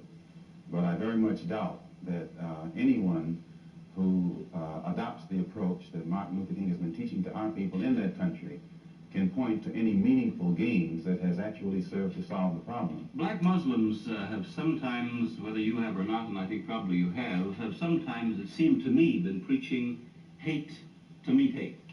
I don't advocate any kind of hate. There's a lot of talk that sounds very much like it. No, I think that the guilt complex of the American white man is so profound until when you begin to analyze the real condition of the black man in America, instead of the American white man eliminating the causes that create that condition, he tries to cover it up by accusing his accusers of teaching hate. But actually, they're just exposing him for being responsible for what exists. Well, that's something of an argument, but I've heard speeches made by some of the people of your group. I think I've heard you make speeches. It seemed to me that you were advocating what I would have to describe, I think, as violence to meet the serious injuries that have been done to your people, with which I totally agree. I don't call that violence. I don't in any way encourage black people to go out and initiate acts of aggression indiscriminately against whites. But I do believe that the black man in the United States and any human being, anywhere, is well within his right to do whatever is necessary, by any means necessary, to protect his life and property, especially in a country where the federal government itself has proven that it is either unable or unwilling to protect the lives and property of those human beings. Just before Pierre takes it, you've got a pretty good fighter in the world's heavyweight champion lined up with you to help out. Yes, Pierre. Well, Mr. X, I guess I call you that. Is that the proper appellation, yes. Mr. X? I'm wondering if you still believe, as I think you certainly did at the time you were allied to the Black Muslim movement, in a segregated black nation in North America. I don't believe in any form of segregation or any form of racism. I'm against any form of segregation and against racism. Am I right in saying that the Black Muslim movement, which you have left, did believe in that? Well, Elijah Muhammad taught his followers that the only solution was a separate state for black people. And as long as I thought he genuinely believed that himself, I believed in him and believed in his solution. But I began to doubt that he himself believed that that was feasible. And I saw no kind of action designed to bring it into existence or bring it about. Then I turned in a different direction. Are you still a Muslim yourself? Oh, yes. I'm a Muslim. I believe in the religion of Islam, which believes in brotherhood, complete brotherhood of all people. But at the same time that I believe in this brotherhood, I don't believe in forcing my desire for brotherhood upon those who aren't willing to accept it. Because I think the Christians would say that they also believe in brotherhood. What did you say to that? I'd say they believe in it, but don't practice it. That'd be a pretty good answer. Sir, when the muezzin goes up in the minaret twice a day, he cries to the world, there is but one God, and he is Allah. Do you deny that there is a Christian God? The muezzin does this 5 times a day. 5 times, and I only heard him twice. Well, you were fortunate to hear him twice. But he does this 5 times a day, and the same God that he says, that he expresses the existence of, is the God that the Christians profess to believe in themselves, and the God that the Jews believe in. One God, the creator of the universe. The Muslims believe in the God that created the universe, and I think the Christians do, and the Jews do. Now, as long as all of them are talking about the creator, the Jews may call him Jehovah, and Christians may have another name for him. Those who are Arabic-speaking refer to him as Allah. Well, we believe in the same God. Now, as the Muslim religion advances in the United States, are you modernizing it or sticking with the old faiths? For example, the complete segregation of the sexes. I think that everything today on this earth is being modernized. Religious principles and practices, as well as political and other things. Now, when you went to Mecca, this is a very sacred and forbidden city. I tried to get to Mecca myself and certainly didn't make it, not being a Muslim. But how would they accept you as one? You're an American. There are few American Muslims. This is true, and by being an American and not having not being able to speak the Arabic language, I did strike a snag, a very serious snag. But I was fortunate to have been pretty well known by the officials in Arabia, and they knew too that I had accepted Orthodox Islam. It had been highly publicized in the paper, and I became a guest of the state. I was a guest of Prince Faisal, the present King Faisal, and they made it possible for me to go before the committee, Hajj committee or Hajj court, who examines you and asks you questions about your belief, and if you pass it, then you are okay to go to Mecca. But you would have to have a translator then. Oh, I had one. Yeah, Betty? Mr. X, since you're split with the Black Muslim movement, have you formed your own group? Yes. And also, you say that you don't believe that Martin Luther King has solutions. What are your solutions? Well, first, we formed 2 groups. The split resulted in the formation of 2 groups. Those who left the Black Muslim movement regrouped into what has now become known as the Muslim Mosque Incorporated, which is strictly religious, based upon the religion as it is taught in Mecca and Cairo and other centers of Islamic religious learning. Then realizing that our problem in America, that we are black Americans, and we have a problem that goes beyond religion. we formed a group known as the Organization of Afro-American Unity. And the objective of this organization is non-religious, number one. Any Negro can belong to it. And the objective of that organization is to bring about a condition that will guarantee respect and recognition of the 22 million black Americans as human beings. Now, this is very laudable, but how? Well, by any means necessary. We feel that the problem, number one, of the black man in America is beyond America's ability to solve. It's a human problem, not an American problem or a Negro problem.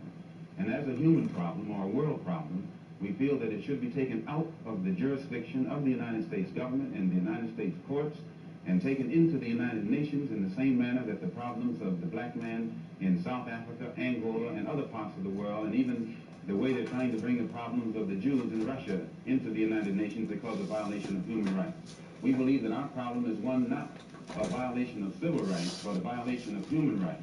Not only are we denied the right to be a citizen in the United States, we're denied the right to be a human being. Mr. X, may I thank you very much for coming on our program and perhaps clearing away some of the cobwebs of misconception that some of us might have had about your belief. And I think you're a very sincere man, and it takes a lot of courage to admit a former belief is wrong, and we congratulate you for that and the service you performed tonight in giving us your views. Thank you so much. Thank you. People are not asking the right questions. They're not asking the right questions because they kind of think they already know the answers. Technology is being used that we would never believe was possible. Beginning in 1954, gravity control was mastered. Nazi Germany, they were developing flying saucer technology using anti-gravity. With the reverse engineering of extraterrestrial vehicles, we figured out zero-point energy. If that were to come out, it would be the end of oil, coal, nuclear power, all of it. Interstellar civilizations can be all around us and shifted beyond the speed of light and can just pop in. It is this wedge shape.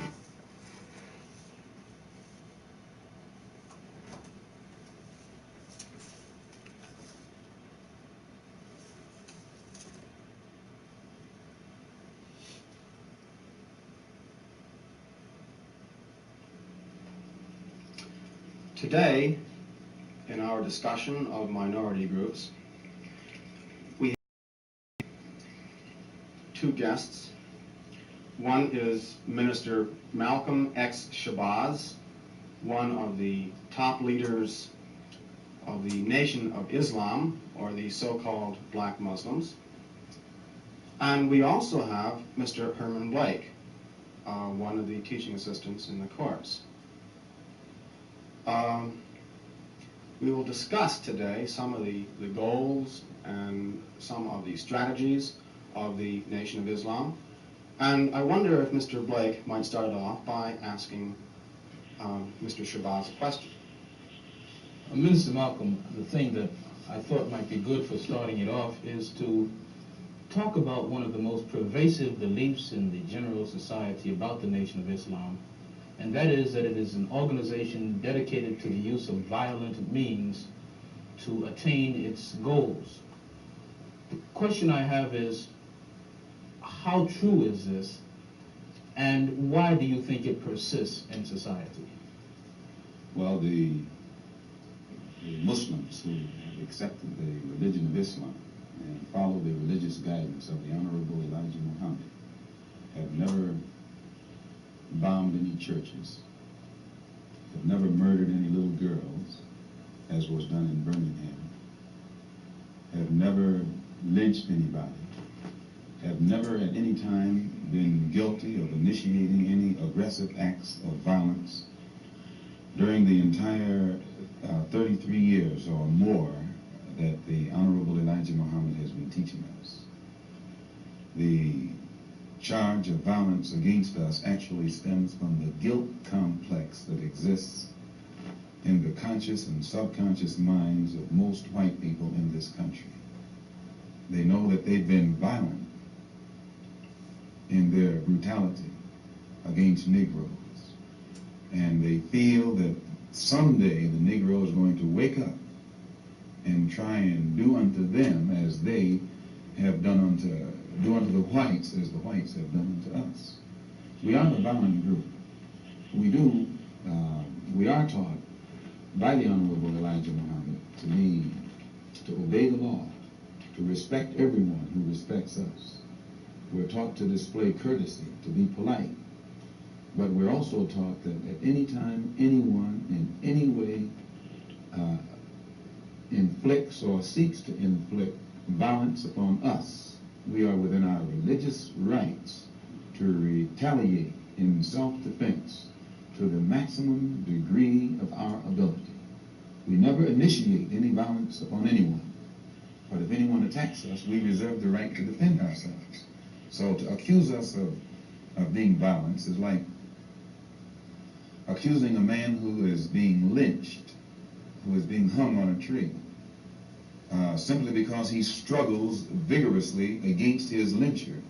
The victim is accused of violence, but the lyncher is never accused of violence. And I only point this out because the various racist groups that are set up in this country by whites and who have actually practiced violence against blacks for 400 years are never associated or identified or made synonymous with the term violence. But whites speak of Muslims almost synonymously with violence. Whenever Muslims are mentioned by them, violence is brought up. But it's not connected with any other group. This is a sort of a propaganda tactic, or what I would call psychological warfare, to in some way make the image of the Muslims in this country be a violent image rather than a religious image. I'd like to ask a question in that regard. What's interesting is that members of the Nation of Islam have not used violence even when black Americans were attacked. How do you account for this? Does this in any way contradict some of the basic premises of your movement? I don't know how you mean. Well, you maintain, for example, that you will not, or that you should not use violence unless you are attacked by the white man.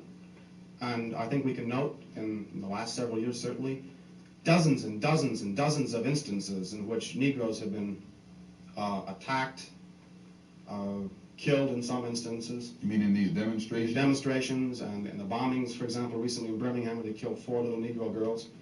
And what interests me is the fact is that the Nation of Islam has not done anything to retaliate.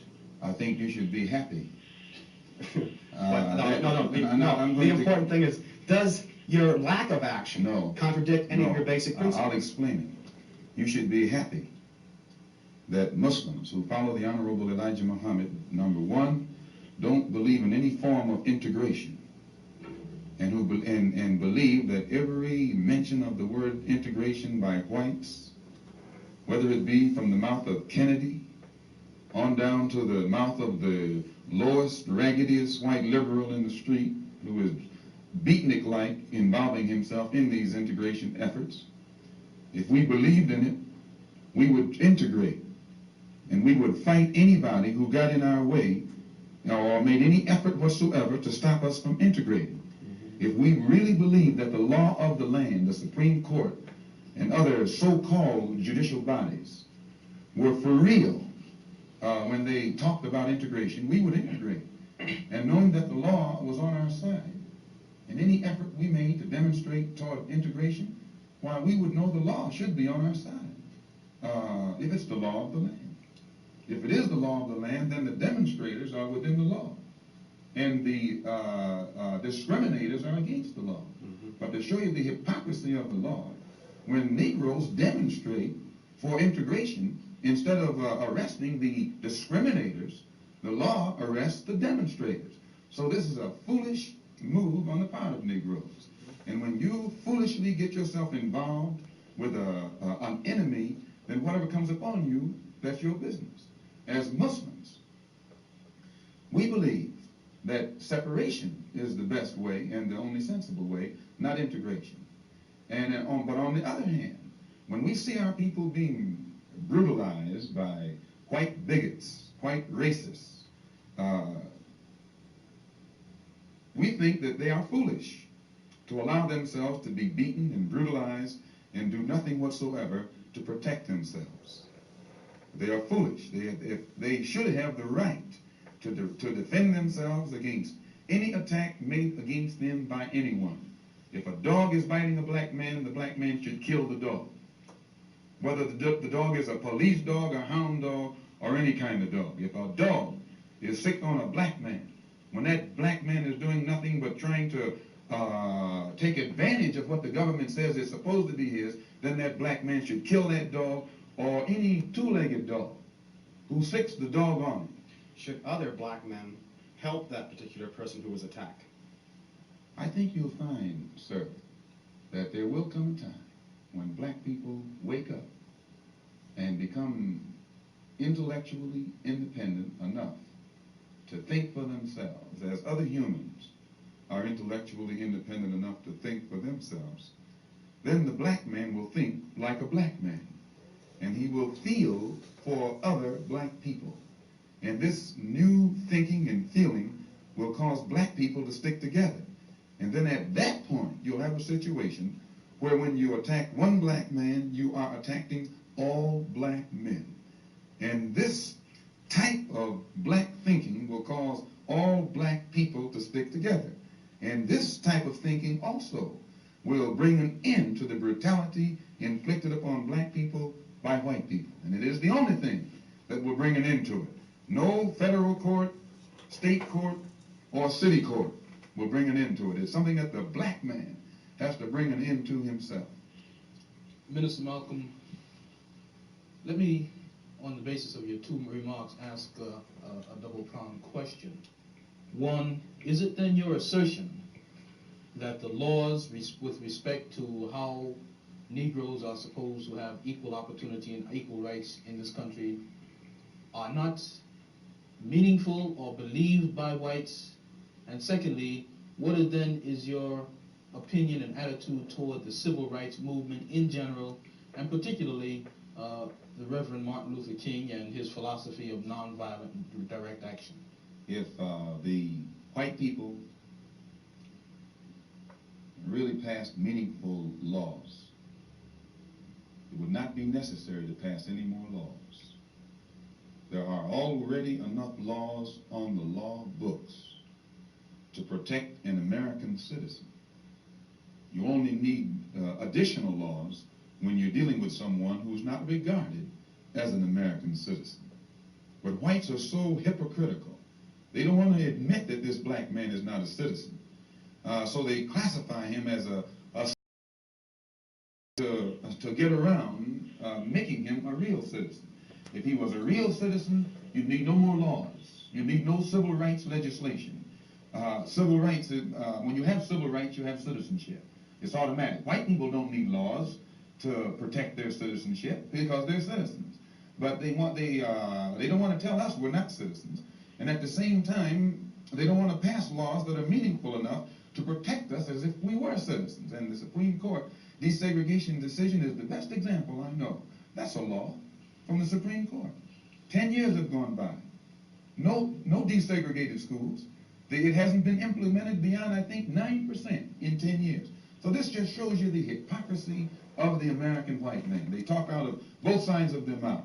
And for this reason, we who are Muslims, that is, who believe in the religion of Islam, who believe in God, we don't believe that black people will ever get any laws, get any problem with laws being passed or new persons being put in office, white liberals being put in office. There is nothing that the white man will ever do to bring about true, sincere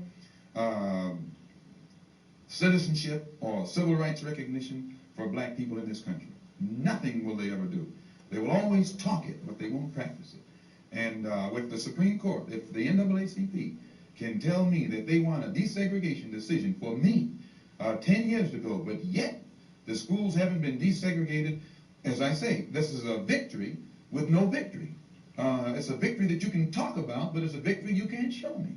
So if you represent the NAACP and you're telling me about this great victory you won for me, when I look at you, I have to conclude that either you have been duped yourself or else you are trying to dupe me.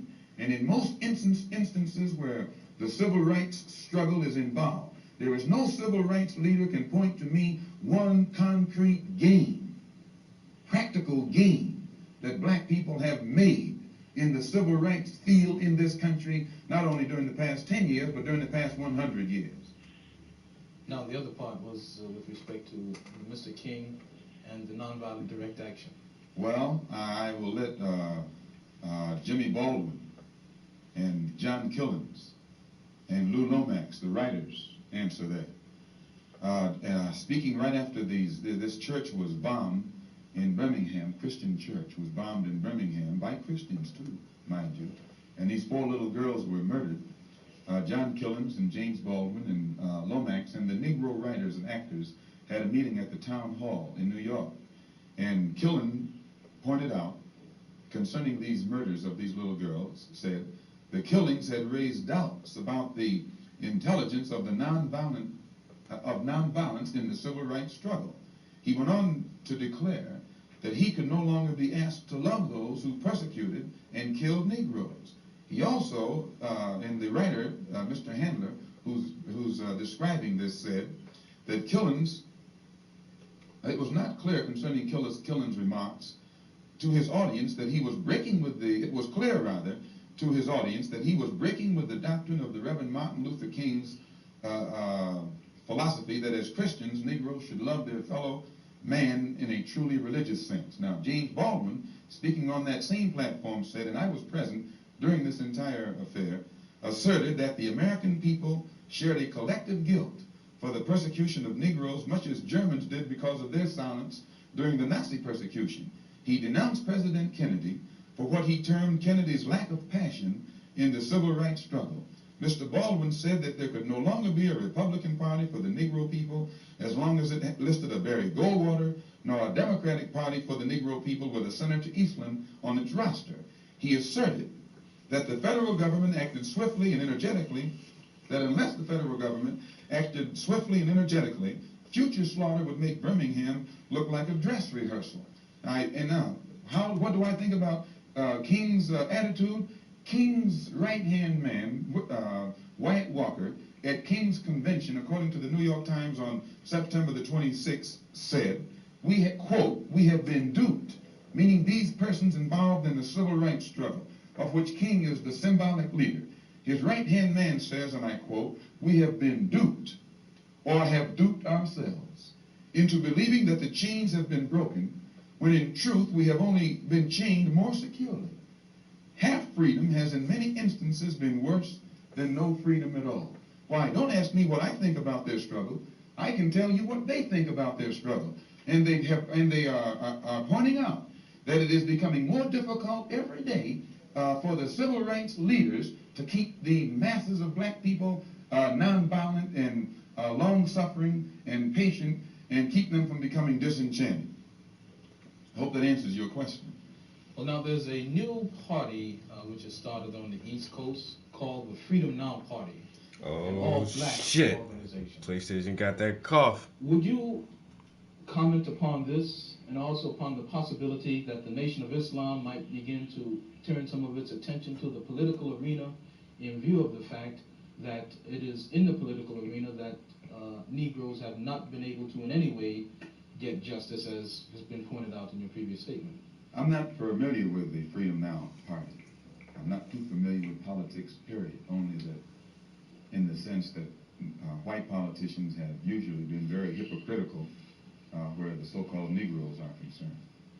So I'm a bit disenchanted with politicians and politics. The Honorable Elijah Muhammad is a religious man, and his teaching is religious, and his solutions are religious. The Freedom Now Party, from what I understand, is headed by a man named, a lawyer named Conrad Lynn. I know him. He probably means well. Before passing an opinion on what it is he's trying to do, I would like to analyze it and see who's subsidizing him, see who his friends are, especially who his white friends are. And after a careful analysis, if I could conclude that there was no white support, I would be inclined to have confidence in him. But if I saw him leaning too heavily upon his white liberal friends for support, then I'd be suspicious of that too. The Muslims, in my opinion, represent an all-black party. And the Honorable Elijah Muhammad pointed out at before 10,000 in Philadelphia on September the 29th at a rally that we were having, that in 1964 the black people should band together and do something about electing, selecting and electing representatives, black representatives, politically, who have the rights and the best interests of the black people at heart. And that we should also unite together and sweep out of office all of the black political puppets who are used by the white power structure to continue white supremacy in our communities. In that regard, would you include Congressman Dawson, for example, from Chicago, and some of the people who represent him on the Chicago City Council? In which regard? In the area of acting as a puppet. I don't know what Mr. Muhammad's opinion is of Congressman Dawson. They both live right there in the city of Chicago together. I don't know what his opinion is of Congressman Dawson. I'm suspicious of any Negro, be he politician, be he clergyman, or civic leader who is constantly patted on the back by whites. I have a tendency to lean toward the Negro politician who is constantly condemned by the white power structure. This is my thought pattern. I'm giving you an insight of it. You, though, mentioned Mr. Lynn and saying you'd like to know who his white friends are. Now, I'm wondering if you didn't make a contradictory statement in Muslim terms by using white and friend in the same phrase. That is I use friend in quotes. I say, in other words, if a black man cannot have a white man as a friend. He may have a white man who's friendly, but being friendly and being a friend, I think, are two different things. I think there are many whites who act friendly toward Negroes. A fox acts friendly toward the lamb. And usually the fox is the one who ends up with the lamb chop on his plate. The wolf doesn't act friendly, and therefore the wolf has more difficulty in getting the lamb chopped in his plate. I'd like to point out, though, that... I say that because it is usually if you study the structure of the Negro community, economically, politically, civically, psychologically, and otherwise, it's controlled by the white liberal, who usually poses as the friend of the Negro, who actually differs from the white conservative in the same way that the fox differs from the wolf. Their appetite is the same. Their motives are the same. It's only their mannerisms and methods that differ. I would agree that no doubt there have been a large number of whites who have posed as liberals and as friends of the Negro and who have time and again betrayed the Negro. On the other hand, I think one could point to a large number of whites who have struggled for civil rights, for equality, and have got little or nothing out of it, other than quite a few bruises. Give me an example. Well, the large number of white students who have gone into the South, for example, working for SNCC and other organizations. Not working for SNCC or other organizations, but working for the white political machines who benefit by the voting efforts of Negroes. Okay, I'll be more specific. I would cite Herbert Hill, for example, as a kind of person who has championed Negro job rights, for example, in New York City and elsewhere. He has fought the political machine. First time I met Herbert Hill personally was when they were picketing to stop the working on the Harlem Hospital in Harlem. Negroes for 10 years had to fight the city to get an annex built on the Harlem Hospital. Because in Harlem we need a hospital more so than anything else. Our people are sick. Plus we do a lot of cutting and shooting of each other, though we profess to be nonviolent. And Herbert Hill brought his forces out and stopped the working on that site. This is the first time I ever saw him.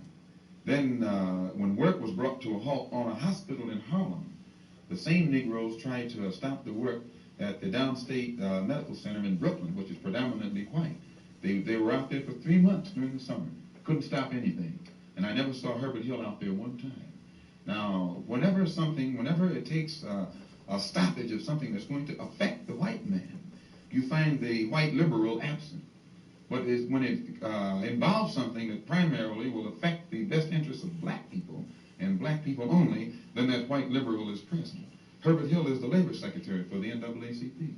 And if he was interested in black people, he would prepare a black man with the type of knowledge and understanding of the labor troubles involving black people that would enable a black man to sit in the same position as Secretary of Labor or Labor Secretary in the NAACP. I'm suspicious of whites who join Negroes and always have to be in the lead, who always have to be the head, who always have to be at the top in Negro organizations.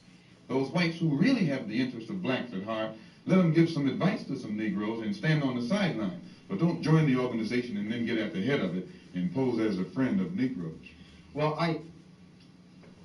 I would defend his sincerity and his commitment.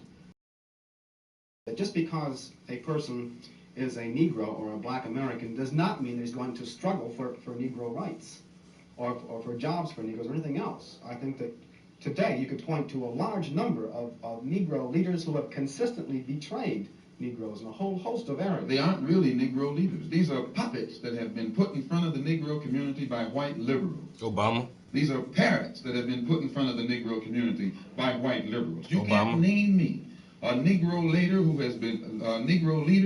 has been betrayed Negroes, who has not been endorsed, sanctioned, subsidized, and supported by the white liberals. Minister Malcolm, I'd like to... Well, I could cite one example would be Congressman Dawson, for example, in Chicago. In Chicago, a large number of liberals located in the Hyde Park district have consistently fought Dawson and his betrayals of the Negro, and they've also fought some of the people who represent Dawson on the Chicago City Council. The only Negro I know who is constantly fought, only Negro politician that I know who is constantly fought by white liberals is Adam Clayton Powell. Adam Clayton Powell from New York. Because he speaks so bluntly on the race issue. But I'm not, as I said, not too familiar with Dawson. Let me take a piss real quick. Be right back. I'm in 2 hours. I ain't even cooked dinner yet, man. I still gotta take a piss real quick though. Which struck me as a result of reading some of Baldwin's work, namely The Fire Next Time. Baldwin pointed out that in Harlem for many years he had passed the street corners and the soapboxes and heard people speaking from these platforms who were known as black nationalists, and nobody was listening. And he said all of a sudden he realized that people were beginning to listen to the Muslim speakers on the street corners in Harlem. The message essentially was the same, but it was that now many people were listening to what this message was. And you pointed out that the Nation of Islam has been in the picture for about 33 years. What is it, in your judgment, that has caused this tremendous amount of support that the Nation of Islam has garnered in the Negro community in, say, the last 10 years? When you put a seed in the soil, it remains beneath the soil until the season changes. And when the season changes, that the seasonal change automatically brings about rather atmospheric conditions, bring about a seasonal change that makes that seed come up or crop grow in its appointed time. And all over this world today, God himself has brought about political changes, a political atmosphere, sociological, social atmosphere, economic atmosphere. These economic conditions, these political conditions and social conditions combine to bring about a situation that is making black people in America more receptive, their mind more fertile to the seed of truth that the Honorable Elijah Muhammad has been planting for 30-some years. And this is springing up today and causing our people to see and understand now what they couldn't see and understand before. What is the nature of this situation which is making black people more receptive? Well, you take in the past, say, 15 years, how the nations have emerged, dark nations have emerged in Africa. Prior to 10 years ago, most Negroes identified Africa with a savage, jungle-like place. And whenever you mentioned the word African, in their mind's eye, they could see the image of someone running around with a spear, with no language, who'd say other bugaboo or guana or something, and who'd be in a jungle running from lions or chasing lions. But then when, after the war, when the United Nations was set up in New York City, black people began to look at men like Tom Mboya. They began to look at men like Nkrumah. They began to see men like Lumumba. They began to see Patrice men like Lumumba. Nasser. They began to see these Belowa and Ezekwe who could exchange intellectually with whites on an international level in a political forum and hold their own. This made the black people in this country realize that what the Honorable Elijah Muhammad had been teaching all the time actually had substance. And they began to turn it over in their mind and see that what he was saying had more weight to it than what these other Negroes were saying. And they began to identify themselves with the black world and the black struggle more closely than they identified themselves with this so-called white world. Let me ask you a question with respect to a statement which Essien Udom quotes as being on a bulletin board in the University of Islam in Chicago by the Honorable Elijah Muhammad. According to Essien, Mr. Muhammad states, "Up, you mighty race. You can accomplish what you willed. Build your future on these foundations: freedom, justice, and equality." What is the definition of freedom, justice, and equality for the black man, and where and when is it to be attained? Well, take equality first. The Honorable Elijah Muhammad doesn't teach us to associate equality with whites. Equality has nothing to do with whites. We don't want to be equal with the white man. He's not the criteria or yardstick by which equality is measured. He's not in a position to tell us we are equal. It's not his right. It's not his to do. Equality. You gotta let me see the picture first. We had equality before the white man was created. We had equality before the white man came into existence. And we want equality whether the white man is on this earth or not.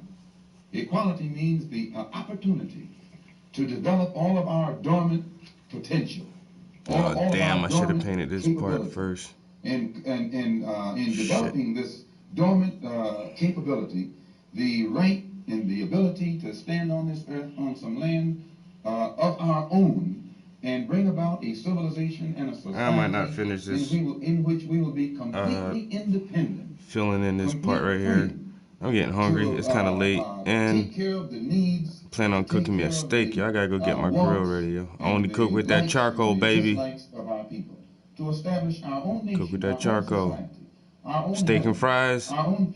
Probably some broccoli on the side. Gotta have something green.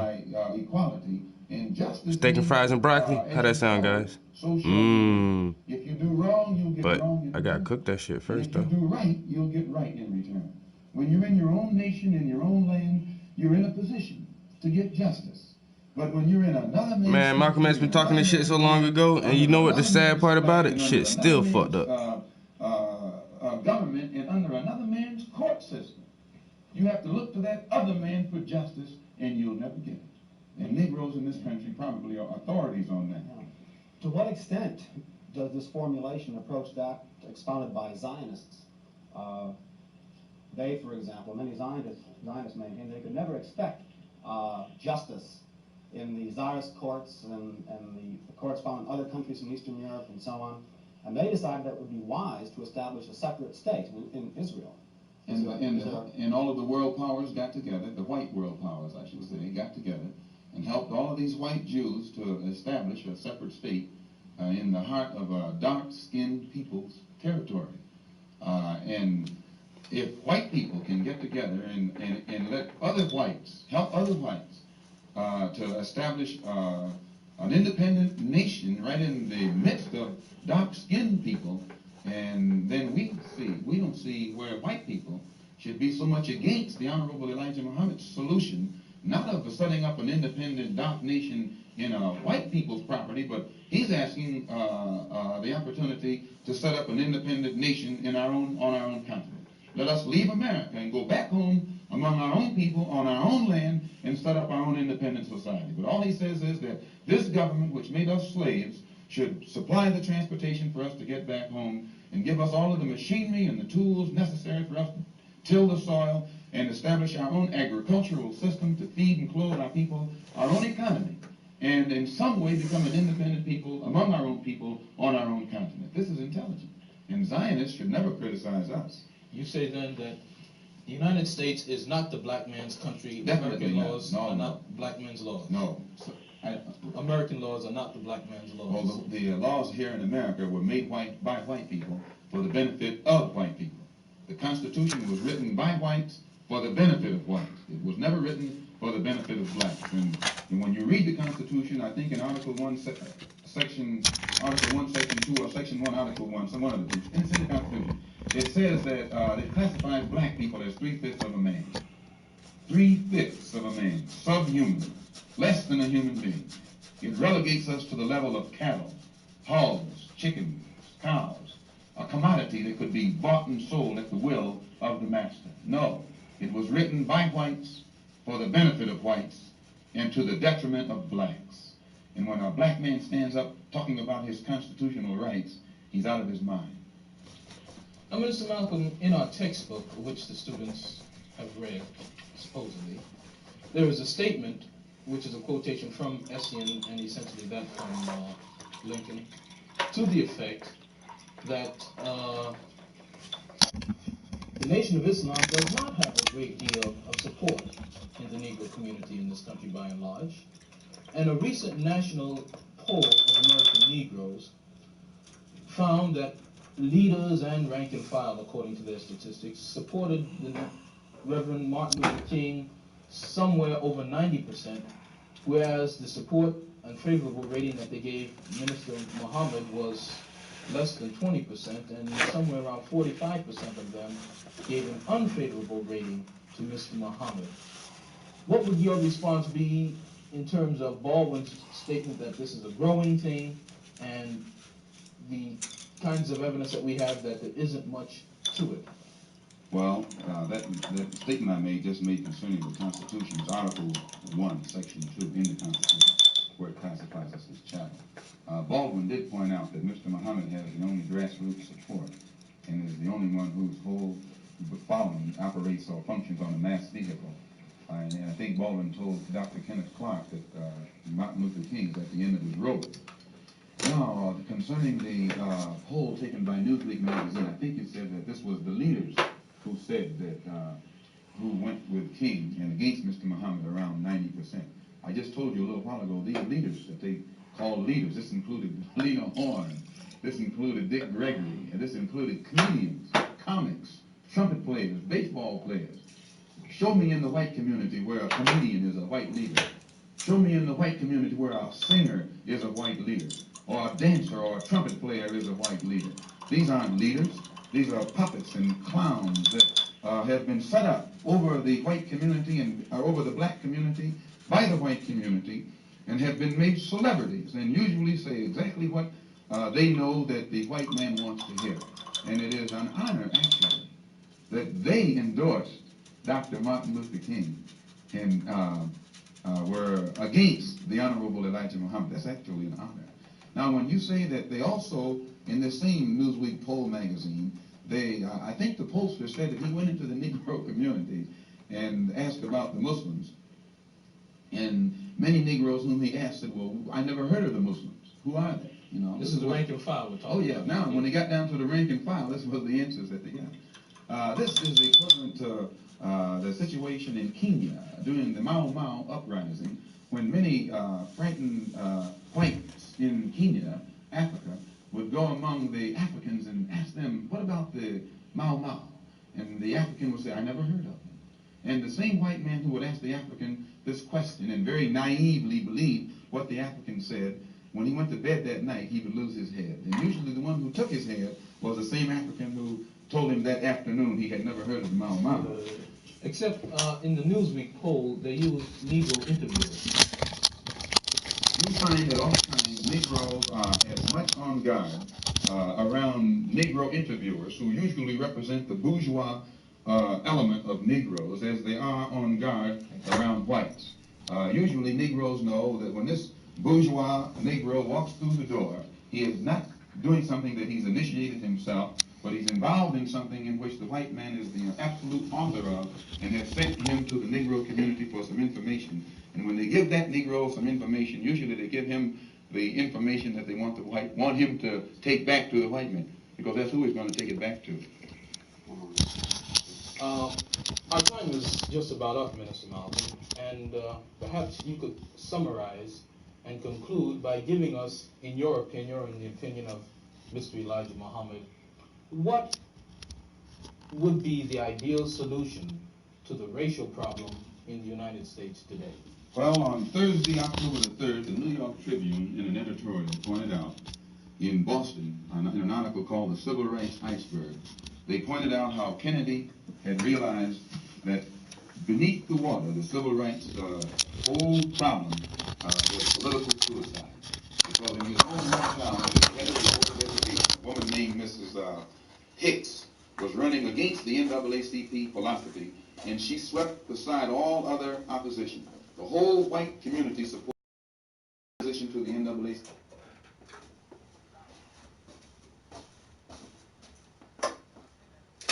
All right, gang, I'm about to be out of this bitch. Cook me some dinner, try to get to bed early so I can hit the gym in the morning. Tomorrow, shoulders. What? Love shoulder day.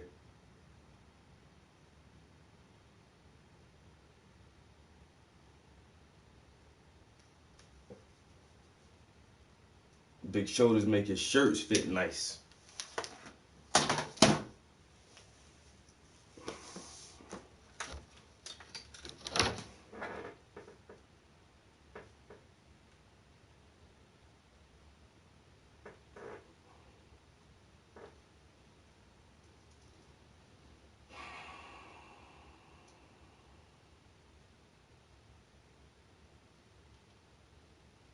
Yeah.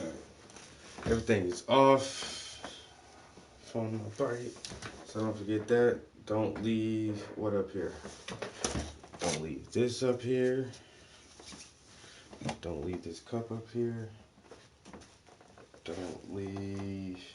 I think that's it. All right. Peace. Till next time.